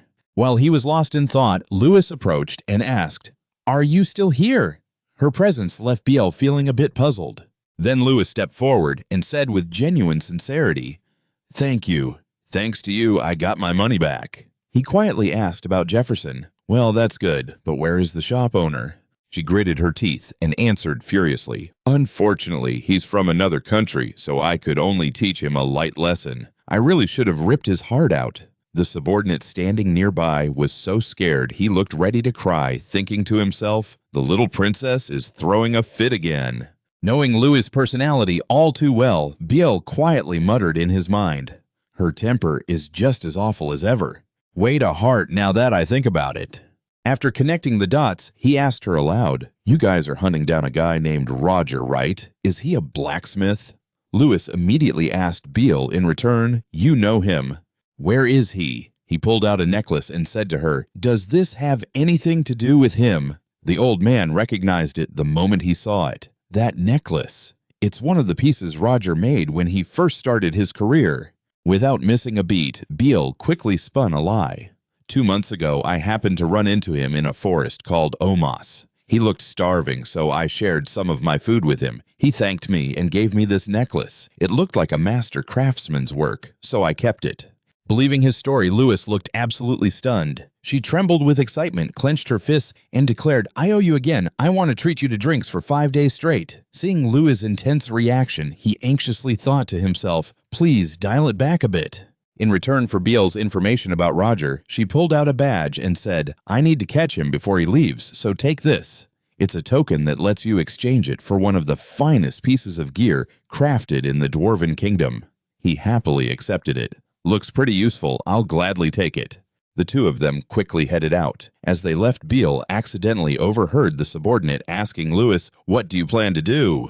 She answered him bluntly, "Call my father and request backup." "I can't let him get away. Just you wait, Roger." He watched the two of them leave, a thought suddenly crossing his mind. "I've been so focused on obstructing the hero's journey since I regressed that I totally lost track of time." Before my regression, right around this time, Jackson found and absorbed the heart of a summoned beast gaining overwhelming power. That is exactly what I need. Because messing with spatial interference takes a huge toll on me as the new Demon King, if I fought a fully geared Louis one-on-one, even going all out would only result in a tie or a really narrow win. If I want to get my revenge on those heroes and survive in this place, I have to get stronger. That's why I'm luring Louis to Omos, the place where the Beast Demon King's tower is located. And then the mad dog Louis Wolf. In the Beast Demon King Jackson Dodov, while those two are tearing each other apart. The summoned beast's heart will be all mine.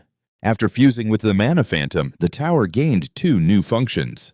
First, using the tower remotely. Second, item transfer. Beale connected with Gordon. "I've got a job for you. I'm leaving the tower in your care for a while." He replied, "As you command, Demon King, leave it to me." He gave the order, "Transfer this Sentio powder to Princess Elnar. It's an essential material for forming a contract with a high-tier spirit." When Hernan received the goods, he asked in amazement, "Top-tier quality. Did you travel all the way to the Escon Kingdom for this?" Gordon confirmed. "Of course it is top tier. The Demon King procured this himself, so you better use it carefully." Bueller also left him with instructions provided that Princess Cade behaves herself. Keep her on the 4th floor and teach her swordsmanship so she can utilize her full power. I will test her when I return. Cade swung her sword at Gordon with blazing intensity. "I'll make you regret training me." He calmly reminded her, "Defeat me just once, then we can talk." The next thing to do is install the Hellforge on the 1st floor. Tell Loser to reinforce the 1st floor even more. Loser was incredibly thrilled. "Oh my god, what is this? A furnace I've never seen before. How does this thing even work? And what's this? The cooling unit looks like a living creature." "You should be grateful for the Demon King's generosity." "Yes, of course, I will craft the absolute best for the Demon King." Beale asked, "How are things with the orcs?" He reported back, "We have united a total of 3 tribes and our numbers have doubled. They are mature enough to hunt most monsters in the Argot Mountains." He praised him. "Good. Manage the tower well until I return." Gordon took it to heart. "As you command, Demon King, I will not let you down." He landed from the rooftop, so I can directly manage the tower without even going back. What a convenient feature. Next he contacted Hilder. The crystals connected. "Can you hear me?" He replied, "Yeah, what's up? Your timing is perfect." He reported, "The takeover of the Goomwool Guild is complete. From now on, the Goomwool Guild will be managed by Amon, the Dark Knights, and the Dark Mages. Since I, one of the Sipseong, am backing them up, the Guildmaster has already passed his seat to my son. I also proved that a single failure doesn't erase the reputation of the Sipseong that easily." Beale was satisfied. "Great job." Next pass a message to Ranada. "Tell him we will provide funding through the Goomwool Guild, so buy up every elf slave on the continent and bring them here." He was surprised. "Buy elf slaves?" He revealed, "And I am sending someone to the guild right now. A scammer named Jettleson. He will be useful, so put him to work." Hilder was confused. "Wait, a scammer?" He confirmed, "That is right." Meanwhile, Jettleson was hiding under the table, his bruised face trembling uncontrollably as he listened. "He is the gutsy bastard who actually dared to scam Lewis. I've already dug up all his personal information, so if he doesn't show up within a month, I am planning to send assassins to wipe him out." Hearing this, he burst into tears, desperately covering his mouth to keep from making a sound. The door to the room opened, letting the light stream in. Beale left and the room returned to its gloomy dark state. Over on Ranada's side, he was shocked by the news. "Really? You want to buy back all of my people?" Right now, out in the training grounds, his people were training diligently. He promised to speed up the process. "Yes, understood. I will gather them as quickly as possible. Renata thought to himself, saving my people is good news, but dragging them right into the Demon King's grasp. He probably plans to use them as spies just like me. Did the Demon King assign me this mission on purpose? A squad member asked, Vice Captain, why do we have to learn elf swordsmanship? Alaric shrugged it off. Beats me. That fossil of an old man gave the order. So what can we do? He keeps bragging about living for over 100 years. He suggested the captain looks pretty distracted right now. How about we make a run for it, Vice Captain? Another member chimed in, Yeah, exactly. You're our original captain anyway, right? If you leave, we'll follow you. While Ranada was deep in thought, the four guys behind him were sneaking away. He finally had a breakthrough.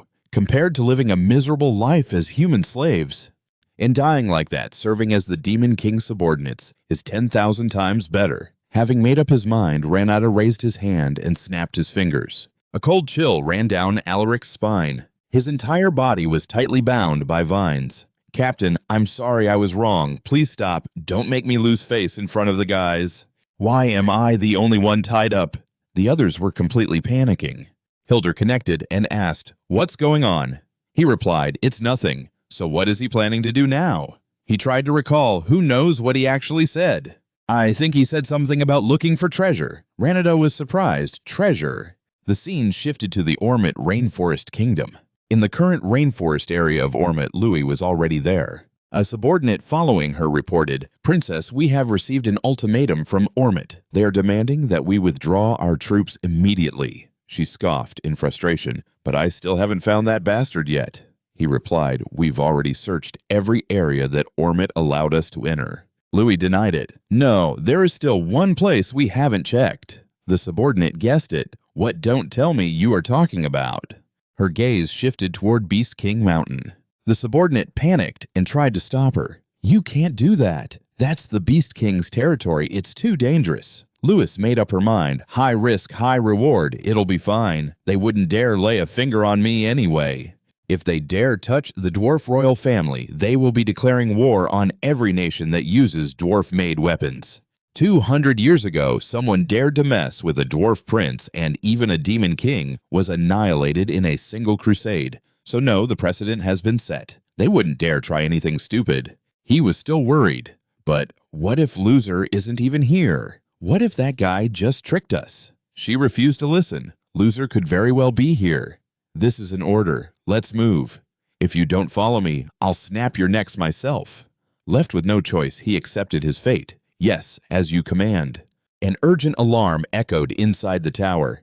Demon King, we're in big trouble. A subordinate returned to report, Princess Louis of the Dwarf Kingdom is heading toward the Beast King Mountain area. Jackson was shocked. What?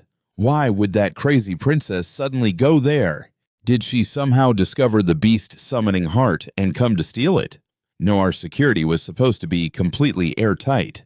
The pure mana energy sleeping beneath the volcanic lava. A mysterious power I wouldn't trade even for thousands of spirit flowers. If I absorb that power, I will hold the ultimate strength in my hands. The excavation is in its final stages, so why did it have to be? Now Jackson urgently gave the order. Stop her. Keep that princess away. And listen to me, under no circumstances are you allowed to kill her or hurt her badly. Victoria looked conflicted. That might be a bit difficult. He roared back. What did you just say? Over on Louis' side, someone was blocking her path. Do you have a death wish? Princess Louis of the Dwarf Kingdom? This is the Demon King's territory, so trespassing is strictly forbidden. The royal palace already warned you about this right. They warned you that the demon race might kill you. The man speaking was Mark Ormith, the second prince of Ormith. Louis shot back, as if they would dare lay a finger on me. Get out of my way. I am not going back until I find Roger. The guy burst out laughing. No, you dwarves really are a bunch of fools. During the all-out war 200 years ago, the Zeus kingdom, located right next to the Demon King's castle, made an absolute fortune by selling military supplies to the heroes. As a result, the Zeus kingdom used those profits to build themselves into a massive empire. If you die here at the hands of the Demon King's subordinates, wouldn't history just repeat itself for the glory of the Ormith kingdom? Louis cursed through gritted teeth. You absolute bastard! Mark charged forward. Now it is our turn to cash in. Kill them all. For the prosperity of the Ormuz kingdom, her group of soldiers quickly raised their shields, forming a protective wall around her. Louis taunted them. Whoever wants to die first, step right up, you cowardly little monkeys. Meanwhile, Jackson was completely shocked when he got the news. The dwarves are about to be wiped out. Wait, no. We have to stop this. Those Ormuz scumbags. They are planning to kill Louis and pin the blame on us. If that happens, it will trigger another all-out war just like 200 years ago. Send out the monsters and demons right now and stop them, and make absolutely sure you save the dwarf princess at all costs. Back on Louis's side, a brutal melee had broken out. Her men were being slaughtered. Mark's forces were using the terrain to their advantage, launching a fierce and relentless assault. Louis remained fiercely protected inside the ring of shields. One of her men shouted, "Princess, the terrain gives them too much of an edge. We do not stand a chance in a head-on fight. We will carve out an escape route, so please run away." Louis swore in frustration. "Damn it! I will wipe them all out with my own 2 hands." The soldier quickly stopped her. "You cannot do that. Princess, please, you need to calm down." She peeked through a gap in the shield wall and looked up. Mark raised his spear, taking careful aim. "You all look so pathetic, hiding behind your little defenses like turtles retreating into their shells. I will end this with a single strike." Right at that moment, an overwhelming wave of demonic energy swept over him, freezing him in his tracks. Mark felt the terrifying aura. Have the Beast King's subordinates arrived already? A cold voice suddenly echoed through the air. Ormuz's little ambush was not part of my plan. Human greed truly is a complicated thing. Both Louis and Mark turned to look. Mark thought to himself, it is not a magical beast. It turned out the newcomer was Bill. He was wearing a magical mask artifact to hide his identity. Bill coldly declared, "You are going to die right here, Prince Ormuz." Mark shouted his orders. A high-ranking demon. "Kill the princess while I deal with this guy." His men loudly obeyed. "Yes, sir." But before Mark could even brace himself, someone suddenly bolted toward him. Mark was completely stunned, unable to even process what was happening. It was Louis, who could no longer tolerate his insults. "How dare you let your guard down in front of me?" Mark stood frozen, completely caught off guard. Louis was utterly furious, her killing intent radiating wildly in all directions. Mark realized his mistake too late. How can a dwarf move that fast? I really need to take out this crazy princess first. But suddenly, demonic energy shot out from behind, wrapping around him like a heavy rope.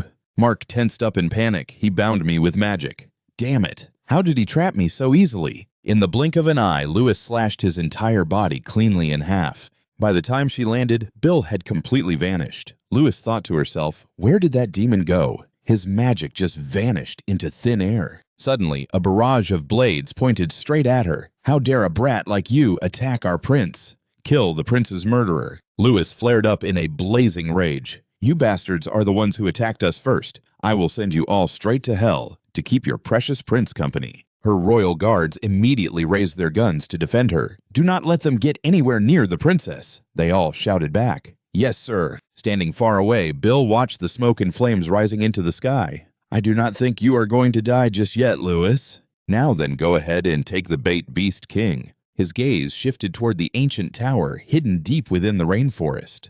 Back at the Serpent Beast Tower 5 minutes ago, a massive wave of magic power swept across the area. Jackson gasped in shock, thinking to himself, that's magic power. Victoria froze in shock. "My lord, this magic power, he nodded grimly. "That's right, it's not one of ours. Another demon lord sent a demon into my territory. With this level of magic power, is it an elite or a high-ranking demon?" Jackson thought to himself, just as the dwarf princess and his highness Omar are clashing, other demons invade. The timing is too perfect. I need to go check it out myself. As soon as he arrived, he demanded, "What about the dwarf princess? What happened to her, and what about those invading demons?" The magical beast replied, "My lord, I apologize, but when we arrived, the princess was already surrounded by Omos's soldiers." Jackson was stunned. "What? Impossible. If the attack from 200 years ago repeats itself exactly like before, I won't be able to stop it." The beast reported, "The princess was surrounded by Omos's soldiers. We tried to save her." But Lewis had already swept through with a heavy bombardment. His subordinates frantically tried to stop him, crying out, "Stop, this has turned into a total massacre!" The beast continued miserably. "The princess handled everything herself, so we couldn't do anything to rescue her. Please forgive us." Jackson grew furious, hearing their vague explanation. "Don't confuse me, you idiots!" The whole group got smacked on the head, crying out, "Sorry, but why are we getting hit too?" And the second prince of Omos was killed by the dwarf princess. What should we do with the surviving Omos warriors? He thought to himself, if I kill them, they'll pin the prince's assassination on me. Those damn dwarves. This was a great chance to gather magic power, but the heavy crimes of kidnapping and murder are completely different.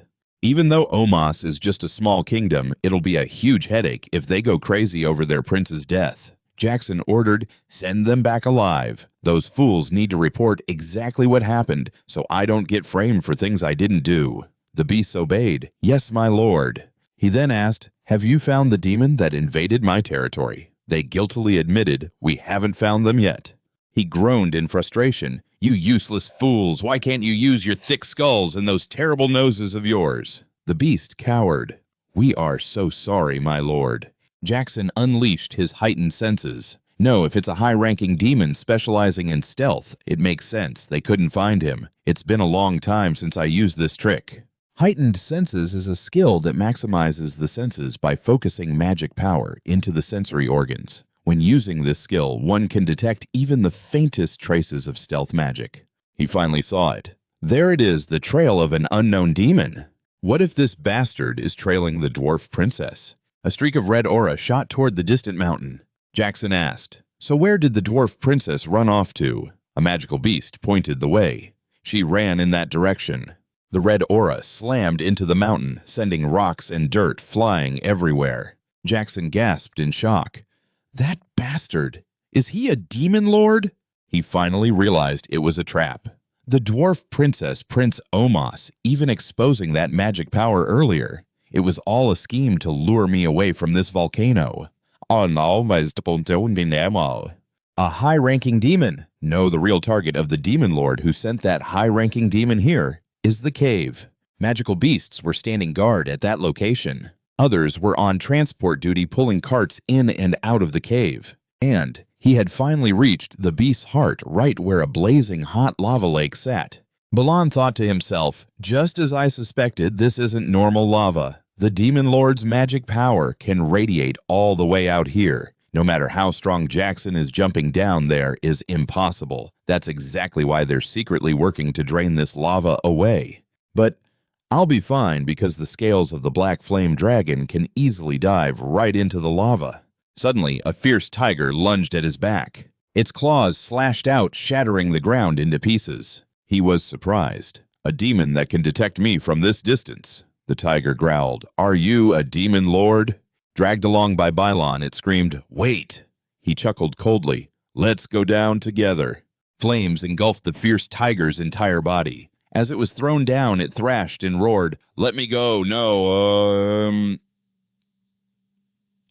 Bylon stood high above as bubbles of lava popped and splattered. Bylon thought to himself, in my past life, after that bastard Jackson absorbed the beast's heart, his healing abilities became incredibly overpowered. I used to wonder just what kind of magical beast he managed to absorb. Turns out it was the corpse of a phoenix. Back when I was still a cadet at the Demon Lord Academy, I saw records confirming that phoenixes existed across multiple dimensions. Phoenixes can cross through different dimensions, ranging from divine entities to ruling creatures that act as destroyers in their own realms. And even though their power levels can vary wildly, they all share one thing in common. Any demon lord who fully absorbs a phoenix becomes powerful enough to carve their name into the history of the demon realm. Thanks a lot, Jackson. I'm only here right now because you absorbed the phoenix in our past life. Belon aimed his palm downward. The one power I've always craved will finally be mine. A blinding stream of power surged right toward him. Jackson was speeding up. Which bastard found my phoenix? Was it Bill? No, that punk came here with 0 advantages. He didn't even have a single high-ranking demon with him except for that vice captain who was supposed to stay in the tower. There's no way a rookie demon king could have figured this out. I haven't been slacking on security at all. Seeing him sprint over the gate, guards greeted him. Demon King? What are you doing here? Jackson blew right past them, charging straight into the cave. In his mind, he was still guessing who it could be. Was it Reina or Uga? No, it couldn't be either of them. Uga doesn't have the brains to pull off a scheme like this. As for Reina, she's from the Blue Ice Clan, so a fire phoenix would be straight up poison to her. He stopped in his tracks. Then there's only that bastard left. He then yelled out, "Is the demonic beast still safe?" His subordinates replied, "Yes, Demon King." But just now, the tiger boss suddenly threw himself into the lava. Jackson was shocked. What? Hurry up and drag him out right now. The beast asked Demon King what just happened. He cursed. That piece of trash, he's trying to steal my phoenix. Jackson finally made it to the lava lake. His eyes were burning with pure rage. Over on Jay Torson's side, he was staring blankly at the sky as a beam of light shined down. It was the same for Lua, who was sitting down to rest. That light even radiated down to where Ganada was standing. Hillen's eyes went wide as he watched the whole thing unfold. Inside the tower, Anne also ran to the window to look out. Jackson roared in anger. "You damn bastard!" The phoenix was blazing intensely. Meanwhile, in a lush primeval forest, Bill woke up in total confusion. Where am I? He recalled how he had planned to stash the phoenix in his dimensional space and take it back to the tower. But the spirit beast's magic power didn't give him a chance to react, and his body absorbed it directly. After that, the volcanic explosion blew him far away. Plus, why would a demon king like me? His whole body was being swarmed by little animals. Why are there so many wild animals getting near me? Stay away from me. I have this weird feeling. Almost like I'm not even myself anymore. Bill looked at his reflection in the clear stream. His hair had turned completely red. He was stunned. What the heck is this? The scene shifted to the Homist royal palace. Lewis returned and reported, "Your Highness Marks Almos and the brave warriors of Almos tried their best to save us from the Beast King's minions. King Josephine cut him off. Enough, I raised my son to be a fearless warrior. Falling on the battlefield to protect the weak is the greatest glory, but this is just ridiculous." His fist slammed furiously against the throne. King Josephine ordered report this to the Hero Association immediately. Prepare a hero expedition to wipe out the Beast King. Cutting back to where Bill was, the system's connection beep rang out. Helen was mid-sentence when he stopped in surprise. "I have a report to make." "Wait, who are you?" He replied, "I am your master. My appearance just changed for some special reasons, so don't worry about it, and give me your report." Hyland continued, "Understood. Right now, at King Almos's request, a hero expedition is being formed as we speak. Just as I expected, no surprises there."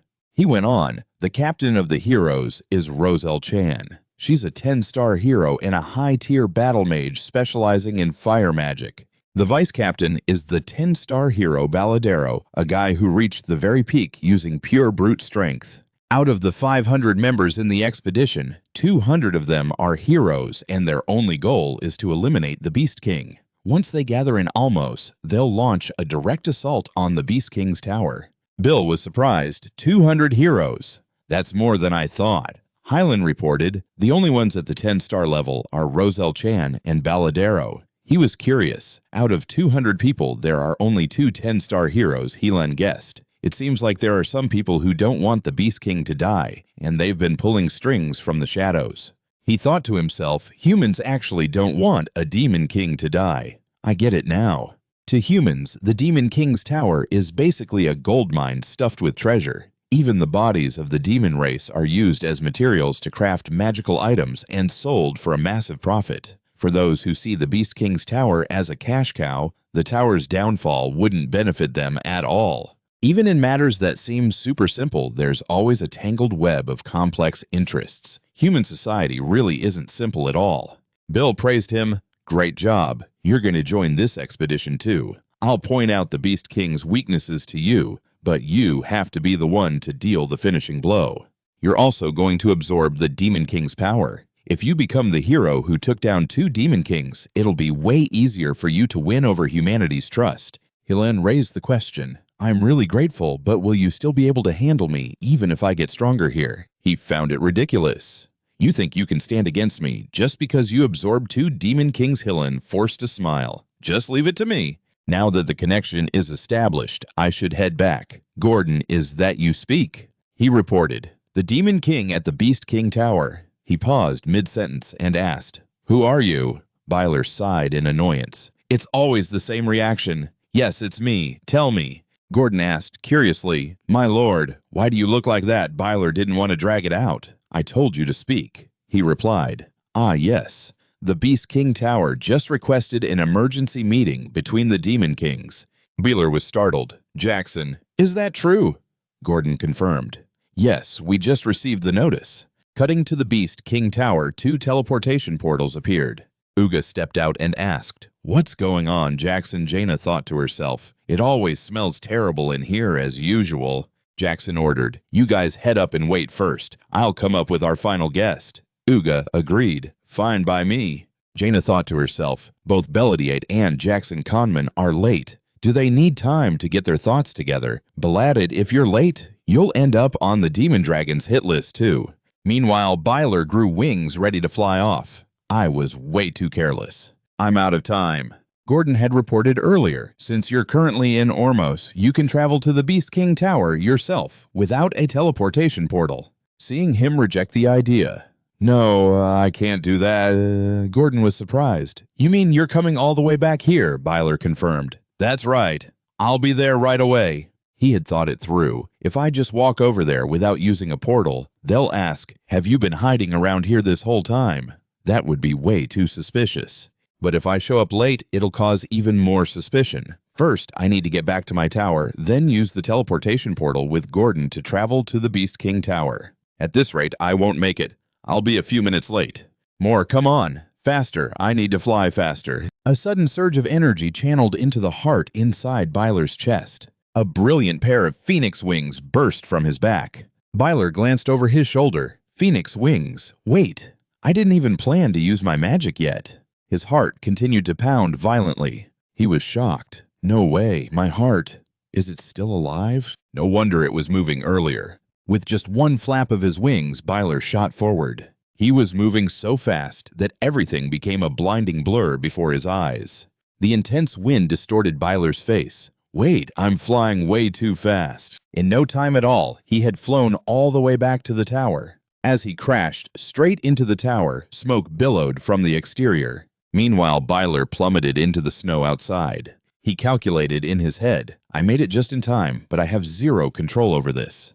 I'll have to be really careful until I can fully tame this phoenix. He connected to the screen. Gordon, are you ready? The phoenix has exhausted its energy and fallen back asleep. Gordon answered, Yes. Are you on the first floor, my lord? He replied, Yeah, get down here right now. We're teleporting to the Beast King Tower right now. Cutting to the royal palace of Ormos. The people gathered there murmured in absolute awe. Is that Rosal Chan, the one who mastered all forms of magic when she was just 5 years old? Roselle Chan, the idol of the Magic Tower. This is my first time seeing her in person. Can I get an autograph? How can you make such a fuss over another hero? Many people walked up to strike up a conversation. Roselle, it's an absolute honor to fight alongside you. Today is the absolute peak of my life. Hey you guys, I was just about to go say hi. Rosal Chan, the captain of the Blazing Dawn squad, scoffed with disdain. If you're all done talking, then get lost, you useless fools. Her squad members whispered nervously. Captain, please watch what you say. Our squad's reputation is going down the drain, Roselle replied nonchalantly. What did I even do?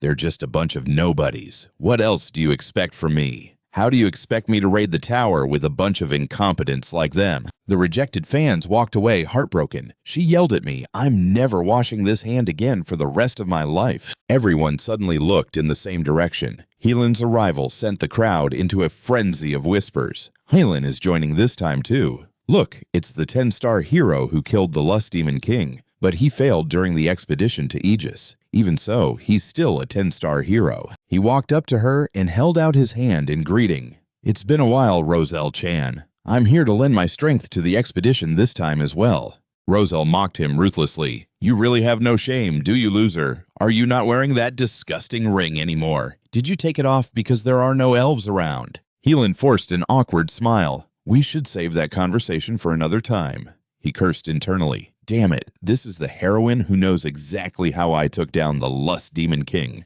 If this woman opens her mouth, my reputation is completely ruined. If it wasn't for the Demon King's orders, we would never have crossed paths. Roselle stood up and stated coldly, "Whatever, I'll handle the Beast King myself. Just don't get in my way with your filthy hands." Hyland smiled outwardly. Yes, of course, but inwardly he scoffed. That is hilarious. The Beast King's head will rightfully be mine. A teleportation portal appeared. Beeler arrived and Jason stepped out right beside him. Jackson stepped up to greet them. Jason Goldman and Beeler Diaz. You arrived just in time.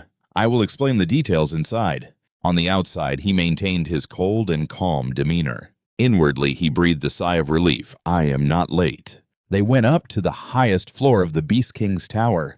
Uga spoke up. What is so important that you had to call an emergency meeting like this? Jackson followed up. I heard the hero party has gathered in Omos. Is this related to that? Jackson did not beat around the bush. It seems you already know a little, so I will get straight to the point. One of the Demon Kings present here sent a high-ranking demon to my territory and stole the Phoenix corpse I was preparing to absorb.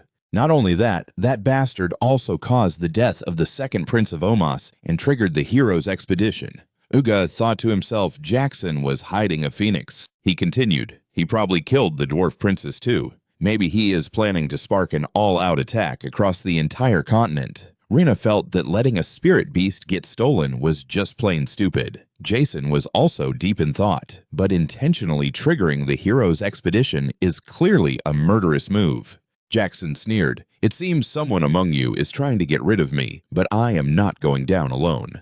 To kill that damn traitor, I'm going to buy the black box key. Inside the tower is a black box that records every action bit of the Demon Kings. Originally, it was a device created to analyze recorded issues in order to plan better invasions for the future. But the Demon Kings who followed the orthodox path of demons did not feel the need to use such trivial things. Furthermore, using it consumes a massive amount of magic points, and since it disappears when the tower collapses, nobody really cares about it nowadays. Beeler was surprised. A black box, even I did not see this coming. If Jackson opens the black box in my tower, I will have no way to escape. He continued, opening the black box requires permission from the Demon King who owns that tower. You will all grant me permission, right? If the culprit is present here, he will definitely object. He inwardly cursed that damn Jackson. Two people had already spoken up. Rena Sudden, I grant permission. Jason Goldman, I grant permission. Followed in turn by Uga Beovek, the first grant permission. Beeler Diaz, I grant permission. Jackson replied, everyone has given permission. Excellent. I will notify you all of the results later, so let's end the meeting here. As far as Beeler knew, the black box key was a single-use item that cost 9,999,999 PT points. And buying it required an enormous amount of magic points. With Jackson about to face the hero party, he would not put his life in danger by investing such a massive amount of magic points into the key.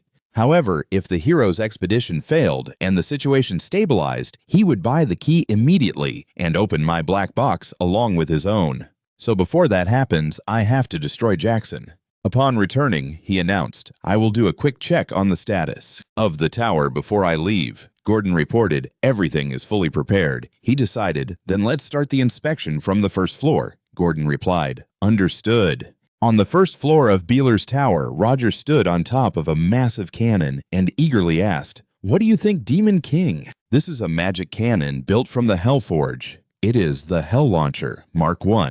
Just look at this magnificent and beautiful design. It is a masterpiece unlike anything I have ever seen in my life. Thanks to the Hellforge, it can launch attacks with 3 or more attributes, and I even successfully built a mobile launcher chassis that can freely move across any terrain. The ammunition is made from compressed mana with various attributes, and it integrates the ability to absorb mana from the air when depleted, along with features like area defense, focused fire, multi-target attacks, evasion, homing, rapid fire, and smart ballistics. This is the most modern and unique ultimate weapon in history. Beeler was speechless. I told him to do whatever he wanted, but is this guy really okay? Roger was still bursting with excitement. It is the absolute best, Demon King Gordon speculated. He might have lost his mind, but the weapon's performance is guaranteed. If you are still worried, we can reclaim the Hellforge. He replied, "No, let it be. Let's see how far he can go." Roger cheered from behind. "Thank you, Demon King. Bigger, stronger. I will make so many more." On the second floor of Beeler's tower, the second floor boss, Cade, was fired up the moment they met. "I told you that if you train me, I would make you regret it." She immediately swung her sword and slashed toward them. Beeler easily blocked it with just one hand. He crushed the attack. Nothing has changed at all. Cade charged forward. Now the real fight begins. Martial arts slash through everything. Improved half moon slash shattered waning moon. It powerfully surged toward Beeler. He chuckled coldly. "You have made a little progress. But you still need more training." Destroyed in an instant. Cade was stunned. Impossible. How could my technique fail so easily? Her scream echoed, filled with agonizing defeat and frustration. Ignoring Cater, who was slumped pathetically on the ground, Beale turned and asked why Princess Cater was on the second floor. Gordon replied, "Princess Erlin is preparing a summon on the fourth floor, so I temporarily moved Princess Cater down here." Beale was surprised. A summon? Up on the fourth floor of Beale's tower, the Posinian was being used. The fourth floor boss, Arsenal, was currently performing a summoning spell. She muttered ancient incantations. Erlin chanted, "Great Spirit of Water, Guardian of the Waters. Bound by blood and soul, I seek to forge a pact with you. In the name of Erlin Federer, I entreat you to answer my call." The summoning circle activated. Nyrunian was summoned from beneath the crystal-clear water. She opened her eyes, looking surprised at the sight before her. Nyrunian praised her. "To summon this body within a Demon King's tower, you have quite the talent. Well done." In accordance with the ancient primal covenant, I, the High Water Spirit, Nyrunian, bind myself to the human Erlin Hindaran. Their fingers slowly touched, radiating a bright light that designated her as a soul companion. Their connection was forged. Erlin floated in the air, seemingly enveloped by water. Her long hair fluttered as her body slowly descended, and she was caught perfectly by Beale.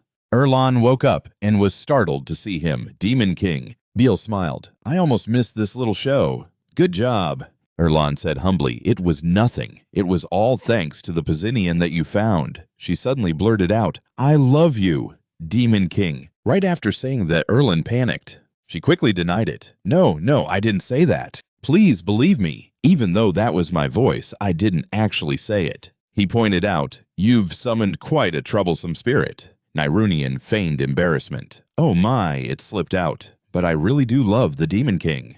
The High Water Spirit, Nyrunian, whose hobby was reading romance novels, especially forbidden love stories, suddenly realized something. "Wait, you noticed. So, when are you two going on a date?" While Erlon blushed furiously, he was left speechless. "What kind of nonsense are you spouting?" Erlon screamed. "What? What the heck are you saying?" Her cheeks burned bright red. "What date? The Demon King. What on earth are you talking about?" Nyrunian teased. "The story of the Demon Princess and her pure love has already spread all over the spirit realm, you know. A gorgeous scenario like this simply cannot be ignored. So when are you two making it official? Or is it still just a situationship?" Erlin cut her off. "That's enough. Go back right now," she protested. "What? It's been forever since I was summoned, and this is how you treat me?" Beale coldly interrupted from the side. "Hold on a second. High Spirit Nyrunian, how do I look to you right now?" She replied, "Like a handsome Demon King meant to be by the princess's side, obviously." He repeated, "I will ask you one more time." Beale's hair turned pink. "How do you see me now?" Nyrunian was shocked. "See, just a moment ago, you clearly looked like a mass of demonic energy. But what is this pure mana? Are you a spirit, not a Demon King?" He figured that if he could fool the eyes of a high spirit, then the other Demon Kings and those pesky heroes wouldn't be able to tell either. If that's the case, I might even be able to defeat the Beast King with my own two hands. Erlon was stunned. "You plan to kill another Demon King." Having made his decision, Beale flew off. Gordon was losing his mind again. "My lord, are you being serious right now?" "What kind of Demon King goes around killing other Demon Kings?" Beale replied, "I've already explained everything to you." Earlier, he had casually informed him before leaving, I'll be out for a bit and come right back, having a bad feeling. Gordon asked, "Where exactly are you going?" He dropped it lightly to kill Jackson. Gordon blurted out automatically, "Understood. Please have a safe trip." Suddenly realizing what he had just agreed to, he yelled, "What kind of explanation is that? I don't understand this at all." He followed up, "I know what you were done, questioning my decisions," Gordon argued. "But this is completely different. Breaking the rules is one thing. But what if the other Demon Kings find out what you're doing?" He answered, "Exactly. If I don't kill Jackson before he opens the black box, the one getting killed will be me." Gordon worried, "I understand the reasoning, but it's still way too risky. You haven't even overcome Adrian's dimensional energy yet. What are you planning to do?" By nature of dimensional energy, all dimensions reject one another. A dimension will violently resist outside intrusion, crushing those invaders with spatial pressure. Demons suppressed by this energy become drastically weaker than they are in the demon realm. At that point, heroes chosen by that dimension can easily eliminate the weakened invaders. That is the natural balance of the world. To overcome this spatial resistance and invade successfully, Demon King towers were created. The tower acts as a bridge connecting the demon realm with the Demon King and their demons through pure magical energy. If you fortify the tower with magic points, you'll be able to draw even more energy from the demon realm. Through that, the Demon King will gradually regain his original power. In other words, the height of the tower represents the Demon King's strength. Gordon continued, "The further away you are from the tower, the less magic power is transferred, so naturally you'll become weaker too. Furthermore, the Beast King's tower has 13 floors, while yours is only at floor 5. I really hate to say this, but even if it's you, my lord, there's no guarantee of victory inside the Beast King's tower." Baal had already anticipated this. "I know. Even though I've absorbed the Phoenix's heart, my body hasn't fully adapted to it yet. In my current state, any Demon King would be a formidable opponent. But that's only if I act alone." Gordon figured it out. "No. Could it be, my lord?" His hair turned pink. "That's right. Under the alias Farah, I will personally join the hero's expedition." Baal had now flown to Ormus. Down below, a monster had been slashed to pieces. The heroes were surrounded by demonic beasts. "They've chased us all the way here, but now only the weak demons are left. Everyone provide cover fire so we can fall back. The demons are starting to retreat. Hurry, tend to the wounded." Hilon rushed over to check on an injured comrade. "Are you holding up okay?" "Here, quickly, drink this recovery potion." Baal stepped forward to ask, "What in the world happened here? Why does everyone look so exhausted?" Turning around and seeing him, Hilon looked stunned. "Oh no." Baal interrupted him. "Just call me Farah." He immediately recounted everything. "Farah. The thing is, after we gathered the required number of heroes, we immediately set out to raid the Beast King's tower. And, just as you advised, we targeted the Beast King's weak point, his tail. Because of that, we actually managed to weaken him." But right then, Hilon had shouted in panic, "Roselle, do it now!" She was heavily injured during the monster ambush. Fresh blood was pouring from one of Roselle's eyes. He panicked and glanced toward the source of danger. Jackson himself had entered the fray. Hillen continued, "Miss Roselle was critically injured, and so he carried her on his back, and we had no choice but to retreat." In the end, the hero's expedition was a total failure. Baal thought to himself, "I see what happened. In other words, my plan is completely falling apart." Hillen continued dejectedly, "Even though we failed this time, we still managed to deal some massive damage. He'll have to take time to heal those severe wounds, and we took down a lot of demons too." Baal rejoiced inwardly. So there's still time. Before Jackson manages to restore his tower, we can launch another raid. He noticed a crucial detail. Wait a minute. Roselle was attacked. What the hell was Bala Diesel doing? Wasn't his entire job to stay back and protect the mages? Hillen cursed. "That bastard Diesel." Roselle stepped forward. "He ran off right before we attacked the Beast King's tower. And so did Bala Diesel's backers. They're nothing but opportunists profiting from the tower's existence. Just a bunch of greedy scumbags obsessed with money." Baal was meeting her for the first time. "So you must be Roselle." She replied, "It seems you're a bit late if you wanted to join the hero's expedition, but as you can see, the situation has already turned into a mess." Baal probed further. "Are you all planning to try again?" Roselle raised her voice. "Excuse me. Of course we are. I am going to kill the Beast King." After what he did to my eye, there is no way I'm backing down now. Hillen looked concerned, but we have way too many wounded, and we're completely out of recovery potions. We're just not in any condition to try again right now. Bael smiled. That's actually a surprisingly simple problem to fix. He pulled out a massive pile of potions from his spatial inventory. If you need recovery potions, I've got plenty. I prepared these specifically for the heroes' expedition. They might not be able to regrow severed limbs, but they will definitely get you back in fighting shape. Roselle looked curious. Just who exactly are you? Why go to such lengths to help us? Besides, ever since you got here, I've felt this gentle warmth radiating from you. I've never sensed an energy source this pure before. Just how did you manage to accumulate that kind of power? Bael placed a hand over his heart. Well, that's because... Over in the corner, the other party members were sitting around looking utterly defeated. They had lost every last drop of their fighting spirit. He took it all in. Just using potions to heal their physical wounds won't be enough to revive their morale. I need them back on their feet if I'm going to lead them to destroy Jackson. So showing off a little bit couldn't hurt, right? The heart-containing pure energy began to resonate. Bael spoke up. Please, everyone, just quietly follow my lead. That pure energy radiated out toward the group. Everyone slowly looked up in awe. Even Hillen stood there completely stunned. Rosal stared in utter shock, thinking to herself, You're only asking who I am now. I am the master of the Phoenix Pharaoh, and I'm here to destroy the Beast King. Rosal recalled, a phoenix, the legendary spirit. Does that mean that overwhelming presence covering the sky earlier belonged to him? His mana alone is already on par with a 10-star hero. Where did a guy like this even come from? If we just had him on our side. The other heroes snapped out of their despair. The grim looks on their faces completely shifted. Hillary wasn't as anxious anymore either. Seeing him gave them a newfound sense of hope. Maybe we really can defeat the Beast King. Meanwhile, Jackson grumbled in frustration. Rebuilding this tower has drained way more demonic energy than I expected.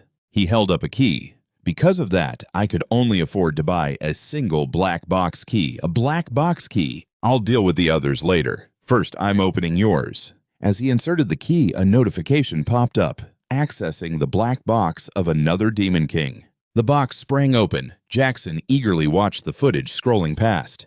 Come on. Let's see what kind of secrets you've been hiding. Show me everything. Wait, hold on. Is this for real? The black box is supposed to be untouchable. If this is true, then that's why he did it. I need to report this to the other Demon Kings immediately. But before he could do anything, the entire tower began to shake. He panicked. What the hell is all that noise? Victoria rushed in to report. Lord Demon King, the heroes have breached the perimeter. Huh? Jackson gasped. What did you say? She quickly added, what's worse, a new 10-star hero has appeared this time. It's Brad Smith. He's leading their vanguard.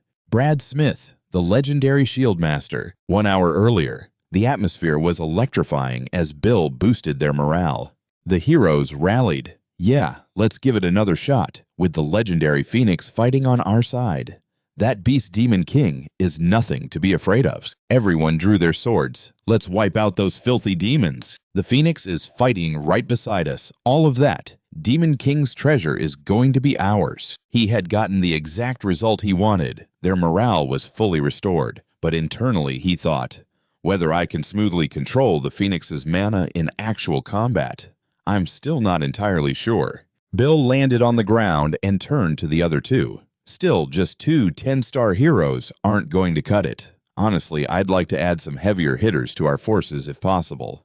Roselle chimed in. Thank goodness. Right on cue, a highly capable hero has stepped up asking to join the raid. Bill was surprised when he saw the man. Wait, is this the 10-star hero Brad Smith, the absolute strongest among the shield masters? Brad was leading the charge straight into the tower. A horde of demonic beasts swarmed toward them. Brad held them all back single-handedly. He was the perfect vanguard for this revenge mission. The massive shield in Brad's hands began to vibrate. A golden head materialized, revealing the shield's true ultimate form.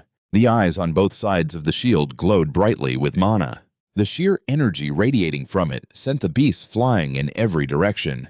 They couldn't even get close. They were violently tossed aside by the sheer force. Brad had successfully cleared a path. Watching from the sidelines, Bill thought to himself, Brad Smith, the second strongest among the 10-star ranks. That weapon he uses is the ultimate shield capable of reflecting any impact. I probably know better than anyone just how much of a nightmare he is to deal with. Because in my past life, out of all the people who took me down, he was right there with them, spitting insults at me. As much as I'd love to tear him apart right now, Jackson is my top priority. Rosal spoke up. Brad Smith arrived right after my hero's journey ended. If only I had been a little more patient and waited for him back then. If the two of you had worked together, we probably would have won without taking any casualties. Bill quickly reminded him, being confident is great, but do not underestimate the Demon King. The other heroes are reporting that Floor 1 is completely clear. Let's head straight for the Demon King's chamber. Rosal looked surprised, not entirely catching his meaning. He revealed that the Demon King always kept one final trump card hidden, saving that ultimate move for the exact moment he faced death. He thought to himself, if Jackson had actually bought a key after rebuilding the tower, he wouldn't have enough mana left to stop the hero's army from advancing. If that was true, then in this life he might finally get to see it with his own eyes. The so-called ultimate trump card of the Beast Demon King. The group pushed forward to the 13th floor of the Beast Tower, right to the Demon King's chamber. The heroes looked around in sheer confusion. There wasn't a single magical beast in sight. This was clearly the top floor, yet the Demon King was the only one here. Last time his army had been swarming the place. Jackson sneered coldly. You pathetic little heroes. I never expected you insects to show up here so soon. I was so busy preparing this little surprise that I didn't even have time to deal with anything else. Rosal went on high alert. The mana in the air was so dense it was terrifying. It suddenly made sense why none of his minions were around. He had condensed all that dark mana into one spot, planning to wipe out every last one of you with a single strike. I have merged every single one of my subordinates into a single body. Normally, the most powerful beasts would be stationed here on the highest floor. He had actually come up with a pretty clever trick, absorbing the entire power of the whole floor for himself. Jackson roared, You foolish heroes, I am going to slaughter every last one of you so that no one will ever dare set foot in my domain again. They had all walked right into his trap. But Beeler was secretly thrilled. It was finally happening. Jackson opened his jaws and let out a deafening roar. The demonic aura surrounding him erupted. A violently red aura engulfed the room, swirling into a massive tornado of dark energy. The heroes panicked. Stop right now. Charging in there is pure suicide. What the hell are you talking about? That Demon King is clearly getting stronger by the second. Right now is our only golden chance to strike. The two of them froze, staring up in absolute shock. From the center of the throne, a massive wave of demonic energy swept across the room. The entire group of heroes was sent flying in every direction. Even Raph had to struggle just to stay on his feet. Raph's eyes burned with unwavering resolve. He raised the shield in his hand, blocking the relentless barrage of attacks. Suddenly, a brilliant blast of mana shot out from his shield. It hurtled straight toward the heart of that dark energy. Yet Jackson stood calmly inside the eye of the storm. His eyes gleamed with ruthless bloodlust.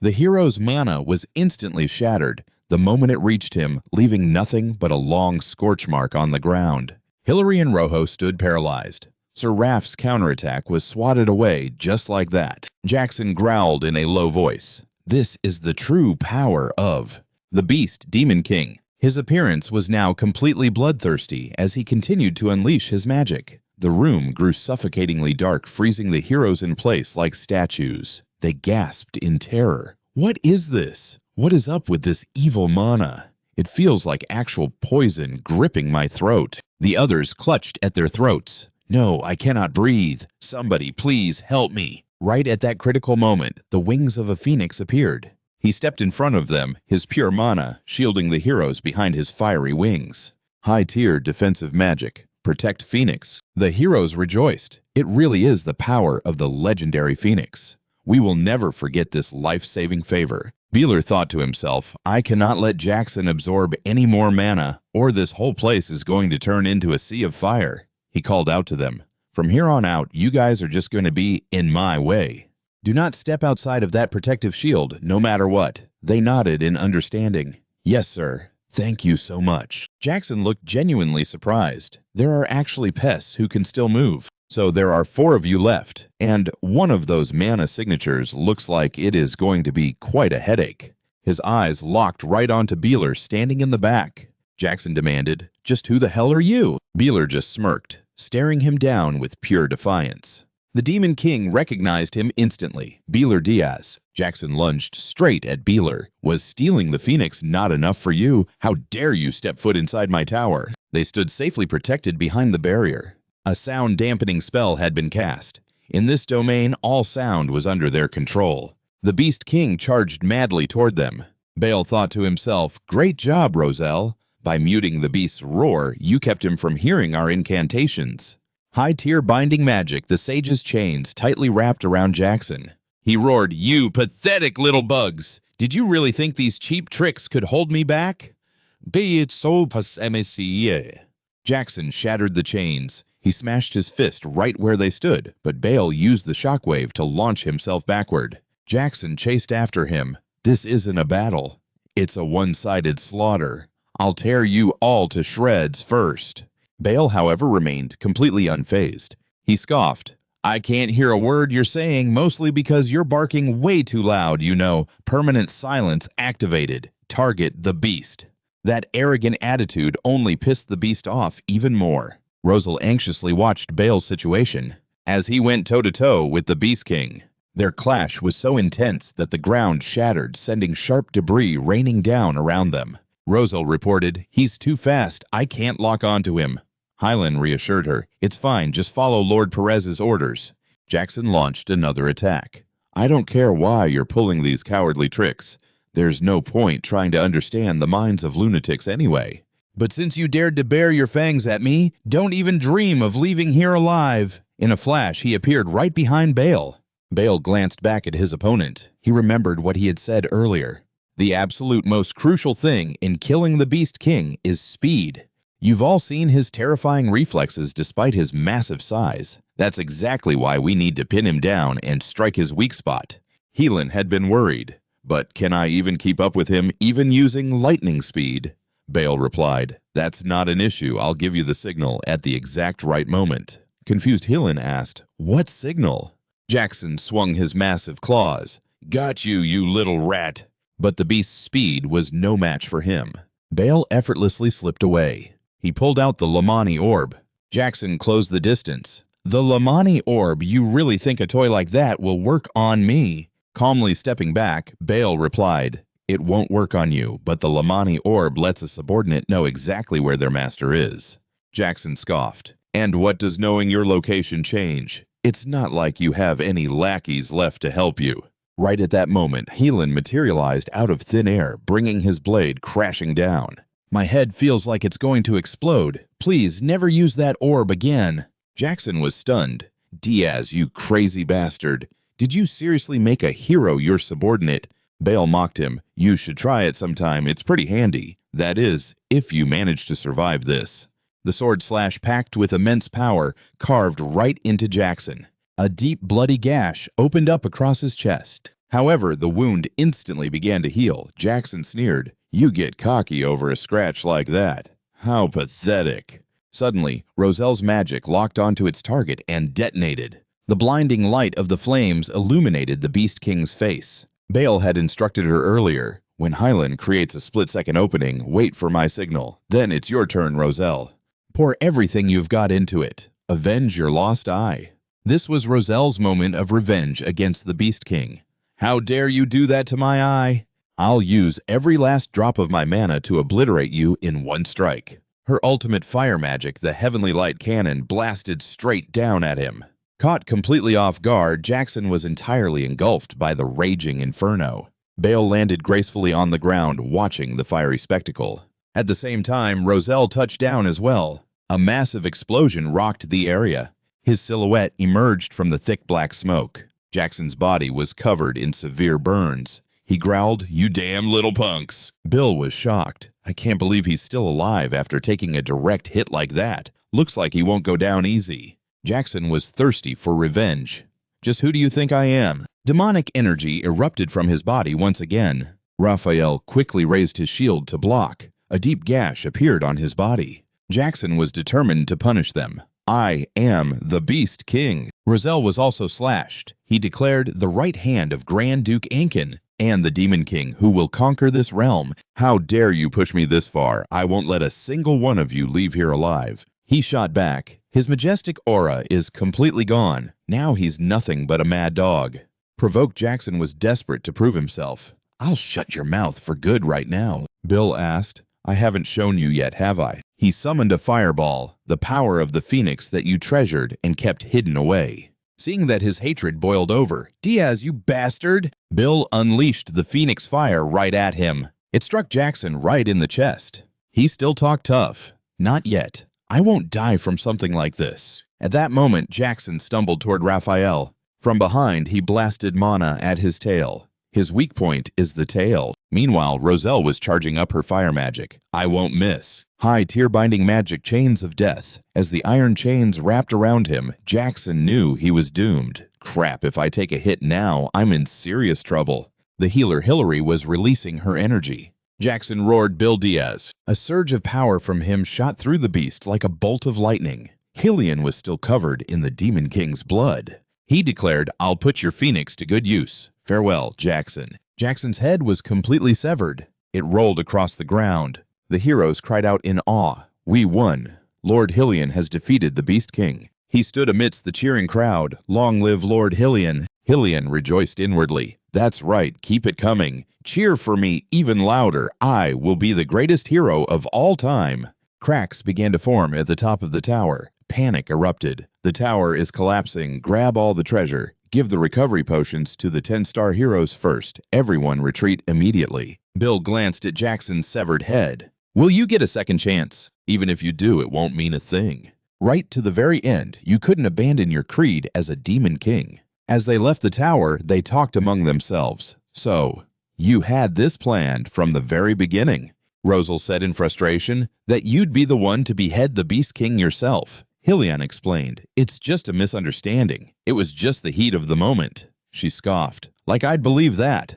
Roselle sighed to herself. I knew it was suspicious the moment you said you were joining the fight. The Demon King's power is drained, but you still risked your life to fight anyway. So I won't complain anymore. After all, I only survived that time because of you.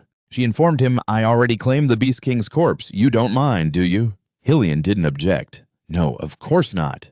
The group of heroes in the distance waved them over. Lady Roselle, please come over here, deep within the ruins of the Beast King's tower. We found the kidnapped prince along with the princesses. She approached one of them. Wait a minute, isn't this princess? She's the third princess of the Arkan Kingdom, Lavinia Arkan. Roselle was shocked. That's right, Lavinia, what on earth is going on? What are you doing here? Lavinia replied simply, materials. Roselle gasped. You came here looking for chimera materials. Are you out of your mind? Lavinia added, demonic beasts. Roselle finally understood. You sneaked all the way into the tower just to harvest beast corpses. That's way too dangerous. The others stood there dumbfounded, wondering how she even understood her. Roselle asked anxiously, Did the Beast King hurt you? Lavinia mumbled, money. Beasts. Roselle was stunned. You bought the beast corpses with money. Realization hit her, followed by pure rage. That bastard Jackson! So he was taking money from the princess all along. She helped Lavinia up. Let's just head back for now, you reckless princess. Watching from behind, Beale thought to himself, she actually went in alone to strike a deal with a demon lord just for her chimera research. I thought the same thing in my past life, but man, she really is one crazy princess. Meanwhile, the Elder Council of the Hero Guild was holding a meeting. The Tower of the Beast King had been an incredibly valuable asset. Even after sorting things out with the sponsors and holding back the 10-star heroes rumors are spreading. They say someone claiming to be the Master of the Phoenix led the expedition team to victory. Someone reacted in shock. The Master of the Phoenix, does a hero like that really exist? I heard he isn't even part of the Hero Guild. Another elder chimed in. Ever since the Demon Lord descended upon Aegis, strange things have been happening non-stop. It's time we tighten the reins on our heroes. He then gave an order. First, have Hillen investigate the true identity of this Master of the Phoenix. Over at the Ormos Royal Banquet Hall, King Jefferson put on a deeply emotional display. My brave heroes, thank you all for slaying the demon lord and rescuing the princes. We don't have much to offer, but please enjoy the feast. A subordinate gently reminded him, Your Majesty, you should head inside and rest now. Roselle sat alone, looking utterly bored. What a gloomy party. This cocktail is pretty good, though. Hilan walked over to chat. That dress looks wonderful on you. It seems the princess has already returned to the Arcan Kingdom. Roselle shot back sarcastically. Why were you hoping to leave an impression on her? He replied smoothly. With the lovely Lady Roselle right here, there's no need for that. Roselle scoffed. Nothing but cheap flattery. But seriously, where is Ferrer? Why hasn't that guy shown up yet? I have a few things to ask him, especially about the Phoenix. The people nearby immediately perked up. Sir Ferrer, I'd love to meet Sir Ferrer too. He saved all of our lives, and I haven't even had the chance to thank him properly. Ralph Smith suddenly spoke up. The master of the Phoenix is truly outstanding. The others stared at him in disbelief. Sir Ralph, you can actually speak. Hilan broke the news. Unfortunately, Sir Ferrer has already left. They were shocked. Wait, what? Meanwhile, Beale had returned to the Aegis Mountains back to his own tower. Gordon greeted him. Welcome back, my lord. You've worked hard. Don't tell me you actually killed the Beast King. You didn't, right? Beale replied casually. Of course I killed him. Gordon was utterly speechless. This crazy demon lord actually did it, he thought. How do you plan on handling the fallout from this? Beale predicted calmly. This is going to send massive shockwaves everywhere. Now that Jackson is dead, the other demon lords will be reaching out any minute now. If I'm nowhere to be found, they'll definitely get suspicious. Gordon realized. So that's why you rushed back so quickly. Beale fell deep into thought. You know, I realized something during this battle. I'm still way too weak. Even though Jackson used his final trump card, he was already severely weakened from fighting the hero expedition. In the end, it was an attack fueled purely by killing intent, but it didn't deal anywhere near as much damage as I expected. I can't just rely on my own base power. I need to harness more of the Phoenix's strength as well. Suddenly, Jason established a connection. Lord Beale. Beale answered, What is it? While thinking to himself, just as I thought they're reaching out. Thank God I made it back in time. Jason explained, I'm calling an emergency meeting of the demon lords at my tower today. Beale feigned surprise. So suddenly, it isn't even time for our scheduled gathering yet. Jason replied, I take it you haven't heard the news. Lord Jackson Duterte is dead. Beale chuckled internally. Oh, I know. I'm the one who killed him. But out loud, he played the part perfectly. Has the worst actually happened? Yes, Jason replied. We have a lot to discuss regarding this matter. On top of that, a new demon lord has just descended. Beale froze. Wait, what already? He thought to himself, a new demon lord took over in just half a day. That's way too fast. Did Grand Duke Aiken predict Jackson's death and have a replacement ready to go? Still, the black box vanished, along with the tower. There's absolutely zero evidence pointing back to me. There's no way I'll get caught. I just need to walk in there with absolute confidence. When Beale arrived at the meeting, a voice called out to him. So, you're the one making quite a name for yourself, Beale Diaz. It's a pleasure to finally meet you. I am the queen of the Blood Moon clan, Vivian Blanc. Surely you've heard of me. Beale casually took a seat and replied flatly, I'm Beale Diaz. His cold, dismissive attitude immediately rubbed Vivian the wrong way. Prior to the meeting, Aiken had given her strict orders. It makes no sense for Jackson to go down so easily. That demon who invaded his territory is highly suspicious. Find out the truth and report back to me, and keep a very close eye on that Beale Diaz.